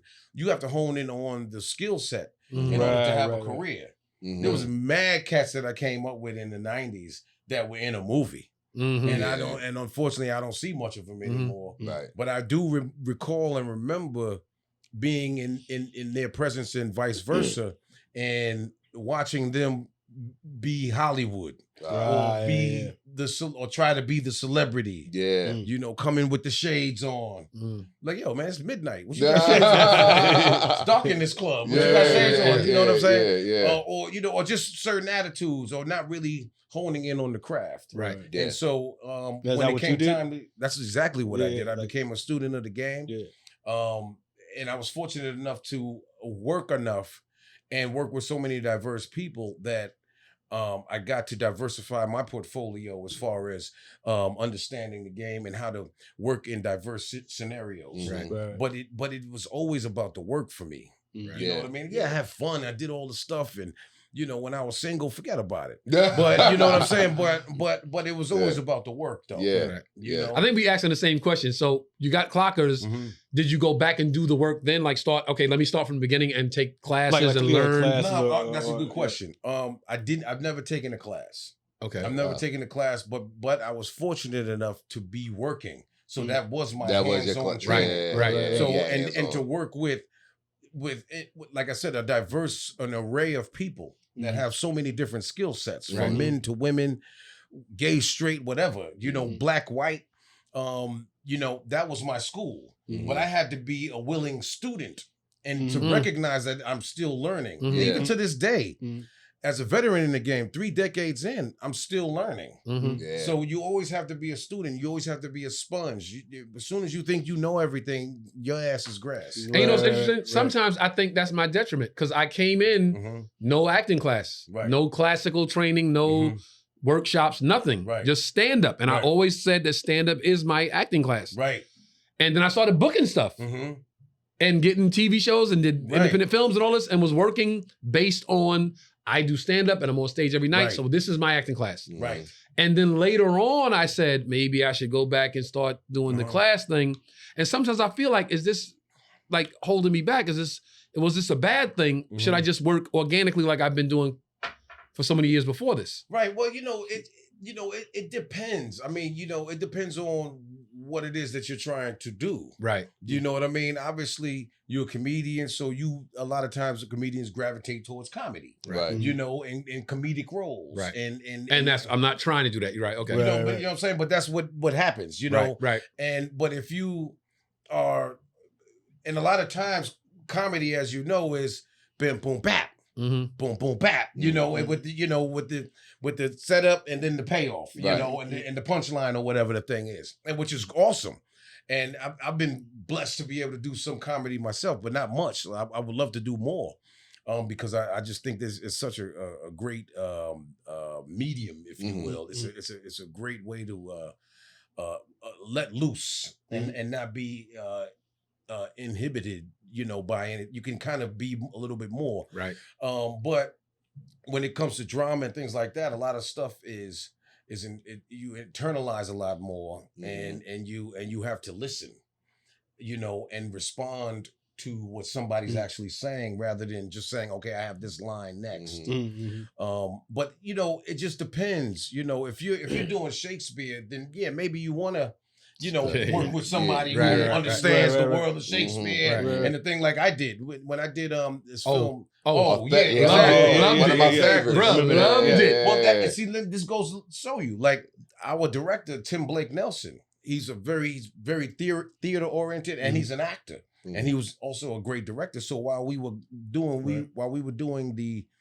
our script, we were also reading the Shakespearean Othello. Mhm. So he really helped us understand the gravity in what Shakespeare was trying to say with all these different characters. Mhm. Yeah. And so I was able to learn. So that was an acting class for Of me. course. You know what I mean? Yeah. Except I was just getting paid to do it rather than paying to do it. Right. Right. Right. But everything is an acting class to me. You know, when I watch somebody just obscurely on the street doing Yeah. whatever, Mm. I go, man, that's an interesting trait. Yeah. You know, so you always got to kind of just be learning. So I don't think Mhm. that there's one way to do things or the way to accomplish people believing you. Mhm. Yeah. You know what I mean? I just Yeah. feel like, you know, you just need to put yourself out there and learn. Like what I did, like even watching Clockers, it's hard for me to watch Clockers now. because I'm so much more seasoned. Yeah. And I watch it, I go, what are you doing? Like, oh man, I wish I could go back and do that scene I know again. it's hard to watch because you put on so much weight. You know, I'm 50 years old. Yeah. That was 19. I was skinny. I was skinny as hell. Yeah. And the funny thing was, it's crazy because when I first got the movie, Spike was when he told me about it, I said, okay, good. I'm gonna hit the gym. I'm gonna do this and that. He's like, no. I want you to do the opposite. Yeah. I want you to actually lose weight. Oh wow. And because you have a bleeding ulcer. That's right. That's right. And you don't really eat.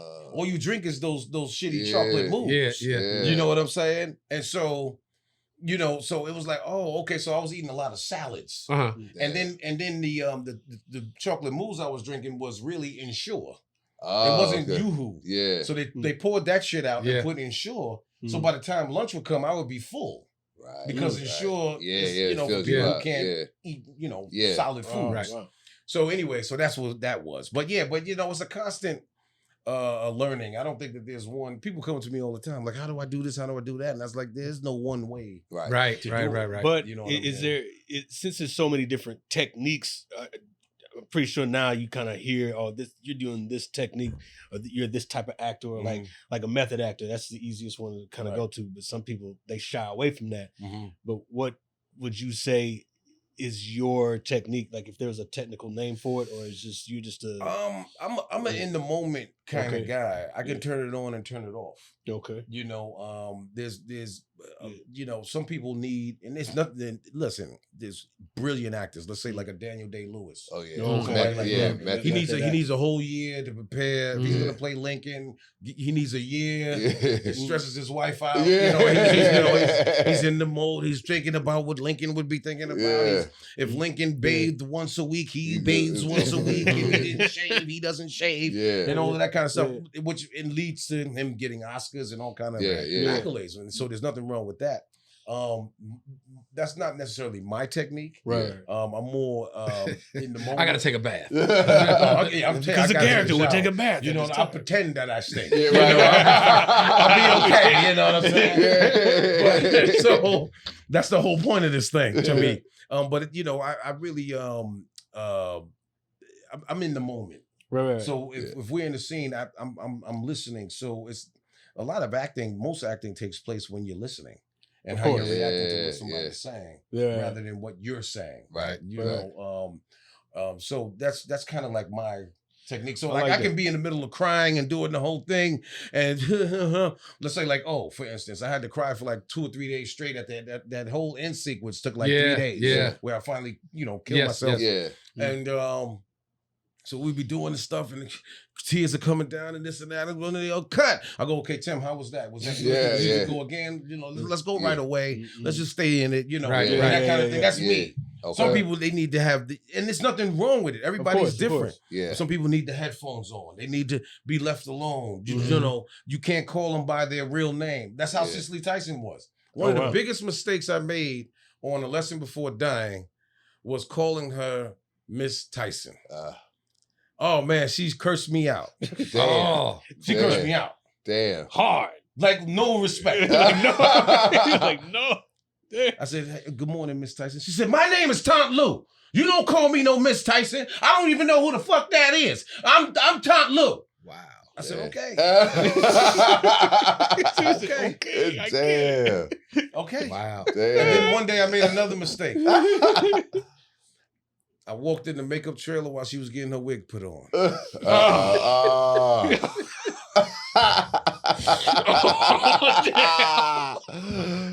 You saw Harriet Tubman sitting in that chair. I was watching Roots. You saw Harriet Tubman. I was like, yo, man. But the thing was, I was in the trailer earlier. Okay. I was in the trailer I earlier. can't go back and get So I left something in the trailer. Yeah. I forgot what it was. I think that back then in '98, I Your had my sins. pager or something. Yeah, I yeah. left my pager in there or some shit. And then she had the trailer to herself at this point. Yeah. But I said, oh shit, my pager. And so I went back in there, and she was in the middle of. It was like, and everybody looked at me. So I looked at me like, yo, you fucked up. Yeah. You don't fucking knock. This and that. This is some shit. Get out of here. This and that. I said, oh shit. I'm sorry, Miss Tyson. Who the fuck that is? My name is Top Lou. This and that. I said, Jesus Christ. Listen, on the words of my mother tip, I never spoke to her again. We had scenes together. And I didn't speak to her. Wow. Not personally. Yeah, I didn't know what to say. And I had too much Yeah. respect for her. I'm not Yeah, gonna, yeah, first of yeah, all, yeah, mess it up. I'm not gonna ever disrespect my elders. Right. Right. Unless you put your hands on, Yeah, there's yeah. certain things you be like, yo, Yeah. come on now. Yeah. But Oh, sure. but I'm not gonna disrespect Right. Miss Tyson. I mean, Right. Yeah, she's yeah, an no. icon. Yeah. And Legend. she felt a certain kind of way, and I'm still kind of new in the game, and and I'm, Yeah. you know what?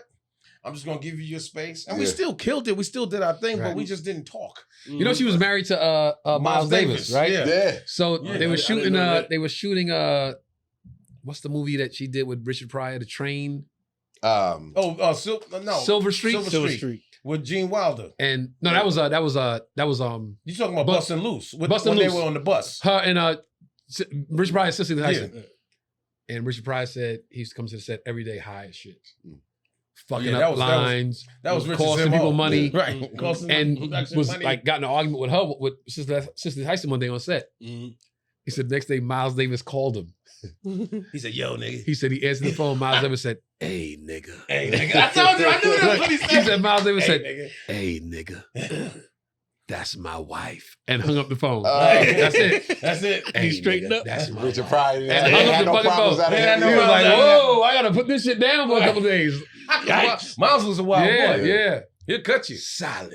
Did you ever get lost in a character? Like, or it was ever a character you had to play that it was hard to come out of? You know what I mean?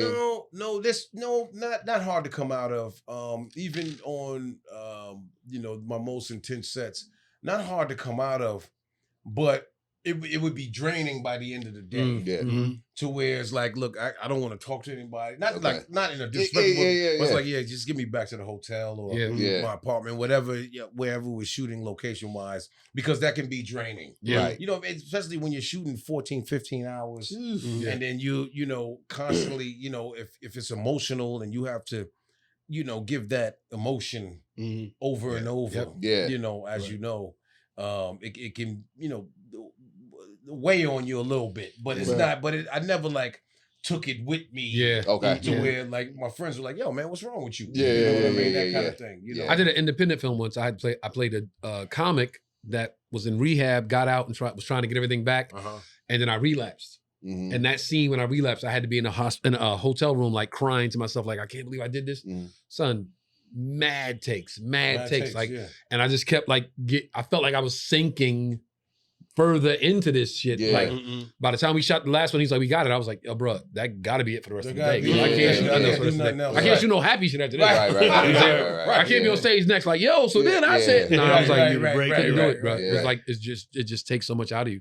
So which one do you like better as far as the process of storytelling, the TV side, like with ER, that was like a major role for you, or the filmmaking process? I like both. I think what I like about I'm gonna go to television. the bathroom, go ahead. Yeah, what I like about television is that you get to live with the characters longer. Right. Of course, And you get to have a stronger character arc. and develop the character And You get to develop know the that- character and really grow. With films, you have about 2 hours to really get the whole Mhm. arc Mhm. Right. into play. What I loved about doing television, let's say ER for example, Mhm. is that I could start somewhere in at least my season 1, because I got to ER at the end of season 8, early Mhm. season 9, and then go somewhere. So I can come in hot or arrogant or confident in what you get to see the character run a full gamut of emotions. Yeah. Crying, That whole person, compassion, Right.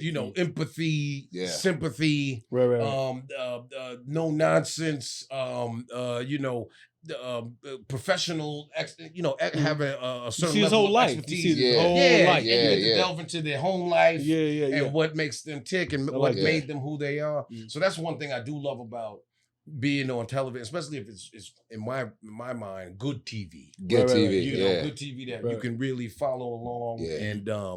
and really be engaged with the characters and go on a journey with them. Right. Right, Right. right. Right. You know. Yeah. Right. Yeah. That's dope because there's always like we were talking about auditioning before before you got here, and it is always I wouldn't say it's a problem, but as actors, sometimes the small parts we take it like it's the big parts. Like you don't know how to audition for the smaller parts, or vice versa. You need to know what kind of role you're auditioning for. Did you ever experience audition for the smaller roles like that? Yeah, Or you always for instance, the film that I didn't audition, but the film that I have out now on Hulu is called The Supremes at Earl's All You Can Eat. Yes. And it's not my movie. Right. The men are really supporting the women.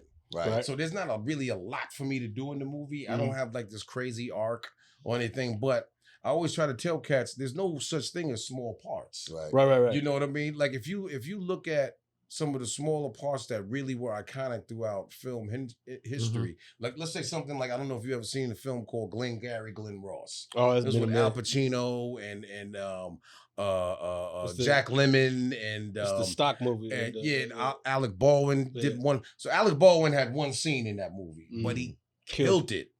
You can't mention the movie without mentioning Alec Baldwin. He had one scene, but he murdered it. So I don't really look at things like if it's a big part or a small part. I just try to play my part and add, authenticity to whatever it is that I'm doing, so that it's not. I don't go, that's a little part, so let me just bullshit through it. Because people will remember that too. But maybe a better way to explain it is like, okay, this is you have one line, like in ER, you have one line, you hand the file over, and then you out of there. Right. But it's like you ain't supposed to. You're not gonna get the Oscar for that part. No, nobody is. But you still just have to do your part. But you have to know how to audition for that. But here's the thing, though. I've seen people that have had the 1 or 2 lines, 3 lines that became recurring, and then became regulars. Yeah. And now, and then next thing you know, they're making $125,000 an episode. You know what I'm saying? Yeah. An episode. And we're shooting 24 episodes. Right. So you do the math.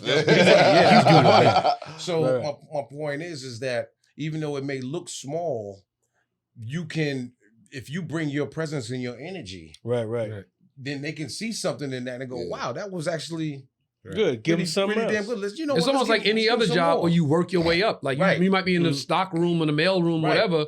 But if they show that initiative, like you're on time and you work hard and you help other people when it's not even your something that you're supposed to do. They go, hey man, let's move this cat up to here. Yeah, because he's handling his business. And then you do that, you handle that, and then they go, yo, this dude's good manager. I'm gonna give you a prime example. My guy, one of my really good friends, Big Mike. Big Mike. Shouts to Big Mike. Popped up in anything. Big Mike. Big Mike owned 5 McDonald's. Exactly. But my guy Jaleel White. Yeah. So Jaleel, when he auditioned for Family Matters, he was just supposed to be the neighbor. One line, it's one called day. Family Matters. He's not even a part of the family. You know what I'm saying? The show was called Family Matters. And then they never showed his family. It's about the pops, and the family. But he came on. He was supposed to just do an episode of time. He was supposed to be Urkel for one episode? Yeah, he was just a guest star. Shit, really? He was just a guest star. Yeah, just a guest star. He was not supposed to be recurring or a regular. Nope. Yeah. He came in with such brilliance with that character that it was undeniable. And so they said, holy shit. They just said that the ratings are huge and everybody's talking about this kid.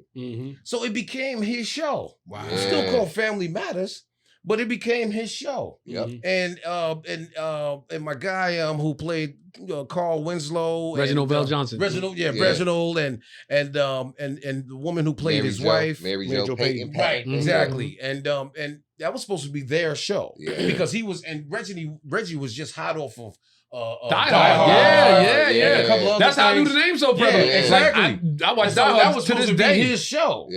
And so so he had a big problem with Jaleel coming on and doing his thing. And the network's exec said, come on, just come in the office. Let me talk to you for a minute. And what they did was they said, look, Reggie, we feel what you're saying, but these are the ratings. Now, look, if you're not happy here, you know what I mean? Here's a list of headshots of guys who would love to play. James Avery will love to get the check that you're getting. You know what I mean? So he had to fall back because when something is undeniable It's undeniable. Right. You know, the most genius thing that Ron Howard did when it came to Happy Days was he saw the brilliance in Henry Winkler as the Fonz. Yeah. Mhm. And he said, you know what? I don't care whatever he gets. I need to make $1 more than him. Yeah. Because the show became about the Fonz. Yeah. Mhm. Yeah. You know, it had nothing to do with Opie Cunningham anymore. Yeah, right, You know what I'm right, saying? right, He said right. OP. Like, I know that's the Yeah. from you know, the best of Saturday Night Live. Right, You know, right. he called him Opie Cunningham. Yeah. But anyway,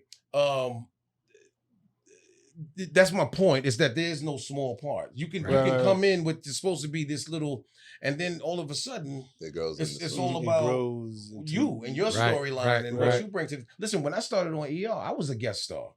I was supposed to only do 4 episodes on ER Mhm. as a guest star, and then but the way that they were like, holy shit, okay, we need to make you, and then after the 4th, they said they want to make you a regular. Oh wow. You know what I mean? Yeah, And then yeah. that's when I became a staple on the show. 125,000 episodes. $125 a week. Yeah. Agree? No, No, it was good. You insulted You right in that area, you know. That's But yeah, crazy though. 'Cause but- Go but yeah. ahead. No, you got it. Nah, because in January I was talking to these guys where you talk about there's no such thing as a small part or a small Yes, role. yes. And I got this opportunity. I just got a random call. My girl's one of her good friends, she cast for like a lot of the commercials and Right, like featured extra work and all this. So right. she called my girl, was like, hey, you think Trey would want to do Sam Jackson stand-in for Capital One? Mm-hmm. It's gonna be for like a week or 2 weeks of work. Right. And my girl had already had a principal in the commercial. In the commercial, okay. So I was just like, I don't know. Let me. You know, anytime somebody asks me something, I always have a crew of people mm-hmm. that I trust, That you that say, I what this was- that I Yeah, ask. You know what I mean? One being Right. these guys and my other crew that's not even in the business. Right. And then like Dwayne Martin, I always Yeah, hit him up, stuff like that. So, you know, talk to the crew and you know, I pretty much got the consensus like, yo, why wouldn't you want to do it? Right. And I was just Just like, the association. just because of the association. Yeah, exactly. So I said, yeah, tell her I'd do it. And I had already met Spike before, you know what I mean? But on a commercial. So I went and I said, I'll do it. Went. And with Spike, he had the stand-ins actually reading the sides. Yeah, the sides, yeah. So I'm going. Like, hold on, I'm reading for Spike Lee. I'm reading about- Sam Jackson shit. Yeah, and I'm reading with like Jennifer Garner. Me and her, I'm And reading see, with and her. that's I'm practice reading- too. That's That's what I said. Yeah, I was like, yeah. yo, when I came back here, I said, yo, I felt like I was in a master class. Mm-hmm. You know what I'm saying? Like I got to see like Sam Jackson working, Spike Right. giving me direction. Right. And I told him the story with Spike, because you know, we was talking about basketball. Mhm. And Yeah. I'm just having a, you know what I mean? I'm respect like how you do, but I'm Of still course. being me. Like, Of yo, course. you know. Of course. And you know, the thing is, you're never supposed to fall asleep on set. Mm-hmm. And I was sitting there on the couch. It got comfortable. it got nice and warm. The lights right Next thing by you know, me. It was your ass right is after we snoring. ate. What's that noise? And look, I'm talking to my man who's sitting on the couch with me. And all of a sudden, and I probably dozed off for like maybe 3 seconds. I opened my eyes, Spike Lee looking like an aunt. Really? I said, yo, Spike, my bad, bro. My bad. My It ain't gonna happen bro. again, I promise. But yeah, man, but it was really like that happened to me several times with even with like Jamie Foxx. I got to see, like read lines and see him. Yeah, And yeah, I'm like, yeah. yo, this is like a real class for me, man. And, Right. and after that, Sam was like, yo, can you work with me in Atlanta? Because they was doing fight night. Mm-hmm. Right. But he thought I was local. He thought I was because it was in Atlanta, that commercial. He thought I was living in Atlanta. I'm like, nah, I'm in LA, bro. I'm like, you gotta I told his assistant, I gotta be accommodated. Right. So they end up going with a local person Of in the course, A. yeah. But it was just dope. And from that, like my mind, like, yo, it's always a master class. It's always learning. You know what I mean? Always. So I was Always. I was happy that I said yeah and was just around And being that. in different scenarios always helps. Like I remember just doing Shaft, right? And I got a call from John Singleton, rest in peace. And he was like, Mekai, there's this small part. where that basically sets the movie off to what where Sam is playing Shaft, and he's going to be investigating what happens to you basically. Right. And it was a small part, and I was in New York at the time doing something, and I said, "Yeah, I'll come down." Yeah. And it was just one night of shooting the thing. Yeah. Maybe about 8 hours. And then when you watch the movie, there's flashbacks of what happens to me, this and that. So that little part, the movies winds up being kind of inadvertently about what happened to you. Yeah. Right. So so you can't look at it like that. There's some actors that I'm not gonna mention names, but that could take that lesson to heart. It's like, stop trying to always be the lead in everything. Yeah. Yeah. You don't need you may have an ego, but you may not have the chops to really carry everything. Right. Sometimes you gotta fall back. Yeah. You know what I mean? And come in, Right. come in, because there's certain people that they hold their whole existences in being number one on the call sheet. Yeah. Number one. I don't give a shit if I'm number 99. Yeah. Make sure my check clears. And make sure I can do what I gotta do. Right. That's it. Right. Because the average person doesn't know what number you are. Yeah, on the call sheet. They don't know shit. They just saw you in the movie. They just saw you in the movie. So there's people that would turn down a potential Oscar nomination for playing a supporting role than playing that, because they're like, but I'm a lead. I'm a lead person. But really, the nomination is gonna come from the supporting role. Yeah. But they'll still, because of ego, not take the supporting role and keep themselves, you play yourself, doing that. Well, So good for them. good for them. Keep up the good work. Yeah, right. How much fun was shooting Paid in Full? Oh yeah, man. Gotta talk about Paid in Full. That was fun, man. Was that just a phone call, or was it like? Yeah, Dame called me. I was living in Sherman Oaks at the time, and Dame called me and was like, "Yo, MEKHI, I got this movie," and I knew about who they were. Of course, of course. AZ, Alpo, Rich Porter, and I said, "Oh shit, okay, what's happening with that?" Now, mind you, growing up in Harlem, I knew who they were. I was too young to consort with them, but I knew that their names rang bells throughout the boroughs. Absolutely. You know what I mean? Absolutely. And so when he told me about it, he sent me the script, and I loved it. And it's funny because originally I wanted to play the Alpo part, the Rico part. Yeah. But then my peoples, like you said, you have your people or whatever, your group. They all from Harlem. They're like, no, you need to play Richard Porter. What's the matter with you? You got to play Money Mitch. So and that suit me better anyway. But we had so much fun, man, doing that because it was fun, but then it was kind of scary. It was fun because we shot a lot in Harlem, and then we shot in Toronto as well. Okay. But it was fun because, man, these are iconic cats. But it was scary because you can't fuck this up. Right. Yeah, because man. you lose your ghetto pass right off the bat. Yeah. You playing games with these cats. This is a true story. Yeah. Right. And it rang too many bells throughout the streets. Yeah. So you do things that are not authentic. Yeah.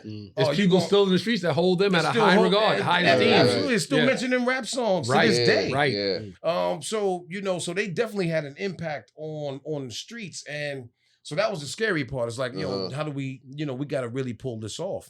And me, Wood, and Cam, it's funny because me, Cam, and Mace went to the same high school. Oh, shit. In Harlem. It was called Manhattan Center for Science and Mathematics. They played ball there, right? Played ball there. Yep. They played ball. Did y'all go at the same time, or they look at the same time? Oh wow. Same time. Okay. Same time. There was a couple times after school because we always like kind of dabbling in hip hop and rap. Yeah. So we spit, have little ciphers, outside after school. It's this and that. But it was funny because the first day of rehearsal, Cam was transitioning into being an actor on this movie. And rappers, a lot of times, are used to, they record their stuff in the studio. Yeah. And then they go, and when it's time to do the video, they just doing them. Yeah. They're doing the video. This is different. So the rehearsal, we have a real rehearsal process. We got to go over character development, story development. Does this make sense? Does that make sense? This and that. How do we interweave this and that? Yeah. So it's a whole thing. Yeah. And Cam first of all, he came mad late to the rehearsal. So it's me, Charles Stone, our director, and Wood. Yeah. So and it's funny because we at the Sutton Place Hotel in Toronto. I don't think that's even there anymore, but it was like a residential hotel. Yeah. And so we in the conference room, and Cam he's not there. Yeah. Now we all staying in the hotel. Right. People are calling up to his room. They're like, "Yo, where the fuck is Cam? Where could he possibly be? It's 9 in the morning. It's time to, So we start going over the script, and Cam comes in like 9:45, rolling a blunt. Like, "Yo, what's up, y'all?" And it's like, and we got the script open, we running lines. Now he was like where the little papers at. Yeah, exactly. He was like, you were in clockers. Exactly. But then when he saw the and then he was surrounded by, all really great talent. Right. And but what I love about Cam was that he was a student of the game too. Okay. And he fell right into, he always came prepared, knew his lines, added his own verbiage to it. Yeah. And he's from Harlem. So he knew it. When we in front of Willie's Burgers and all of that, that's our stomping. That's what we do. You know what I'm saying? We used to drive from Brooklyn to Willie's Burgers. Yeah, Willie's Burgers. To hang out in front for the chicks. Yeah, for the chicks. Yeah. It was a car show out there. It was going down. And the burgers was good as hell too. And you had the fries with the fork. You eat the fries. So all of that was. That's why I give him so much credit. Is that because he wasn't an actor, but neither was I.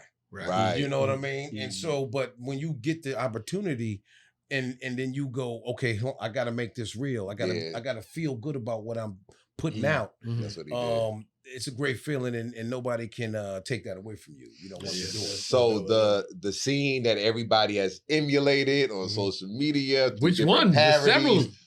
In the car. Oh, in the car. Yeah, in the car. With me and Wood. But you and Wood, I wrote that scene. Get out of here. Yeah, man. The scene originally was just I need the keys or something like that. He's like, yeah, here's the keys for your little brother. And there was no real emotion to it. Yeah.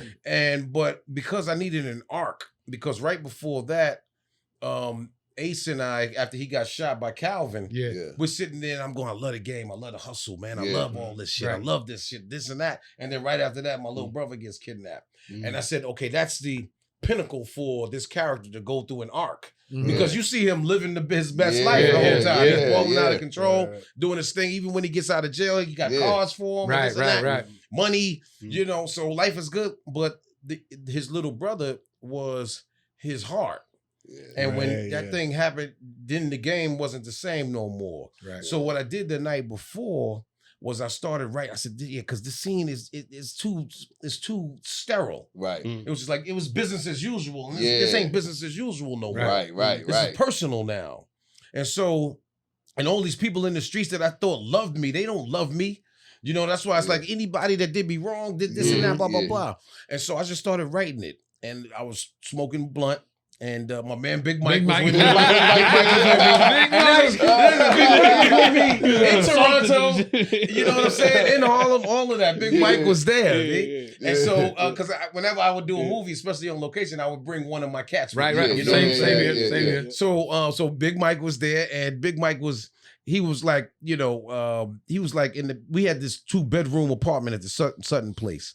And so I'm sitting at the table and he would roll up the blunts.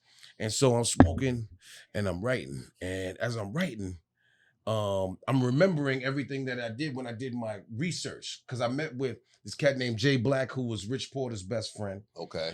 Their family, Rich's family, his sister, who Regina Hall played. Right. And all of their best friends. They all sprinkled throughout the movie. Yeah. Right. And then I had my peoples, my Harlem's finest cats that were in the movie too. Yeah. And so I was just recalling everything that they were telling me about what happened, how they sent the finger in the envelope. The McDonald's on 125th. McDonald's on 132nd. 132nd, right. 132nd and Lenox, and the whole thing, it was in the bathroom and they were supposed to make the exchange in the bathroom and they didn't. So they wound up killing them. And then it was in the paper, it was in the Post and I remember that. New York Times and the whole shit. And so I started writing and thinking about that, and I started crying while I was writing it. And so we had to be on set at 6:30. That was the first scene that we shot that day. Wow. So Charles, who I got love for Charles, man, Stone. I said, yo, Charles, I said, look, it's not going to change much for what Wood has to say, but I wrote something. Let's just do it. He said, all right, let's shoot the rehearsal. Oh, dope. Oh, he's open and that's to what, it. he was open to it. Always a good thing when you shoot. Man, that's let me always see what that's you got. always a good thing. Let me see what it is. He said, I don't even want to read it. Let me just see what you got. And so I went in the scene and did it. and he was like, "We're keeping that. Let's just do one more for safety." Mm. Wow. And that's what we did. 2 takes. Wow. And then Wood had to react to what I did. Yeah. Because the scene was a little more sterile. It was more business as usual. Okay, here's the keys. I got the keys. You know, we'll pay to connect back. We'll get your little brother back. This and that, because that's my little man too. And this and that. But because I did that, he had to be listening. Right. And he had to react to what my little monologue was. Yeah. You know, that in the previous scene, I'm just going, yo, I love the game. I love the hustle. People love it. I get love in Harlem, this and that. You know, so that was a scene. So like you said, the scene in the car, I'm glad that it became so many memes. And you know, it's funny because it could be anything. They'd be like, this is how Dallas Cowboys fans feel after last night's game. You know what I'm saying? Hey, I'm telling you, man, anybody that owes me money. You know what I'm saying? So if it's funny meme, you know it's you. It's mad quotables. Mad quotables. Me and my brothers, the Rock brothers to this day. Right. Yo, so in 10 years, we got to say, 10 years. yo, 10 days, B. 10 10 days, B. days. That's us right there. Like- Listen, we could talk to you all night, bro. course, I'm of loving course. this, but I want you to tell them about the new movie. He sent me the trailer today. Two I saw the trailer and was like, yo, we gotta talk about this. The joint in what we out in the wood in the DR somewhere? No, well, we shot one is called Long Gone Heroes. That one. I saw it. I just watched the trailer before, like 30 minutes before you came in. Okay, so that's with myself and Frank Grillo, Andy Garcia, Dope Cast. We shot that in Puerto Rico and in Colombia, in Bogota. Okay. Oh, So nice. we did both. So it was very Spanish. So we were like in the jungle and you know the whole shit with the bugs. I play a mercenary. Yeah. In that. And then the other one's called The Silent Hour. We shot that all the way in Malta, Europe.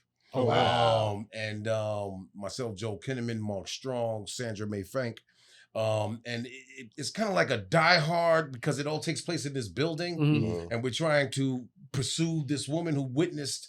I play a cop. I'm not going to reveal everything, but I play a cop who is, you know, comfortable on the other side of the law. Okay. And I did some shit. And she's witness to it, and so me and my team, we're trying to get her. Okay. And Joel's trying to keep her alive. Right. And so it's like a cat and mouse up and down type of thing, all kind of crazy shit.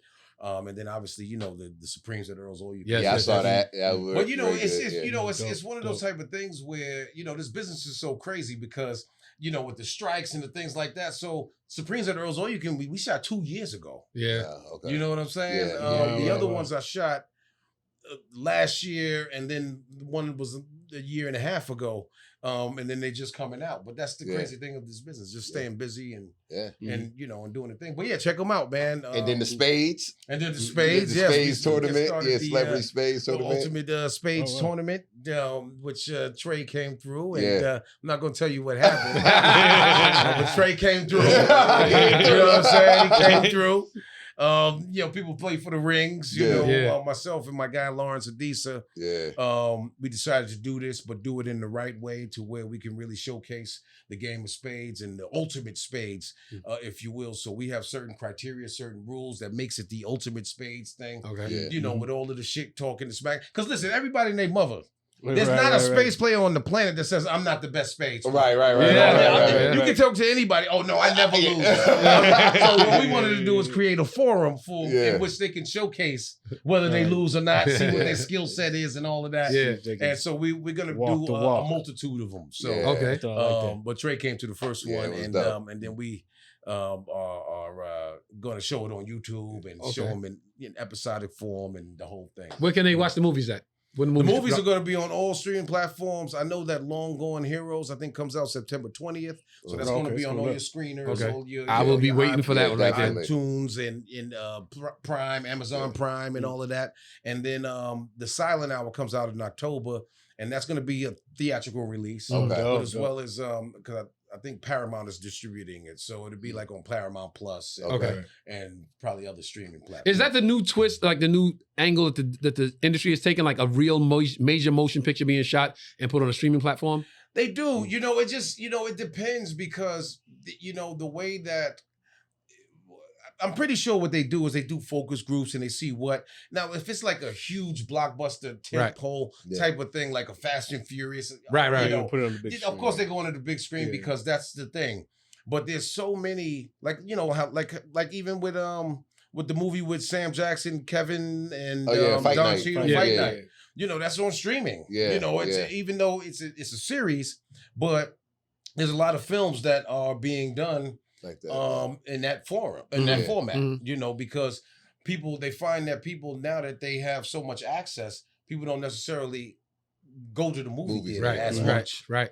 You know, they still go to the movie theater, but it's not as much. Yeah. And people have big screen TVs and surround sound, and they can do it at their at the own crib, pace. You know what I mean? So make that TV worth it. Exactly. That surround sound you got in the crib, make it worth it. See a premiere. See a premiere in your own crib. And then you don't have to deal with all the crowds and all that other stuff. Right. And actually the whole family can partake in something without it costing over $100. Exactly. You go to the movie theaters now. You bring if it's 5 of y'all, you spend $200. And you know they got to go to the iPad with the food. With the food. I went to see the movie itself. I went to see the Alien movie. Yeah. Chips, popcorn. So I'm like, and then like.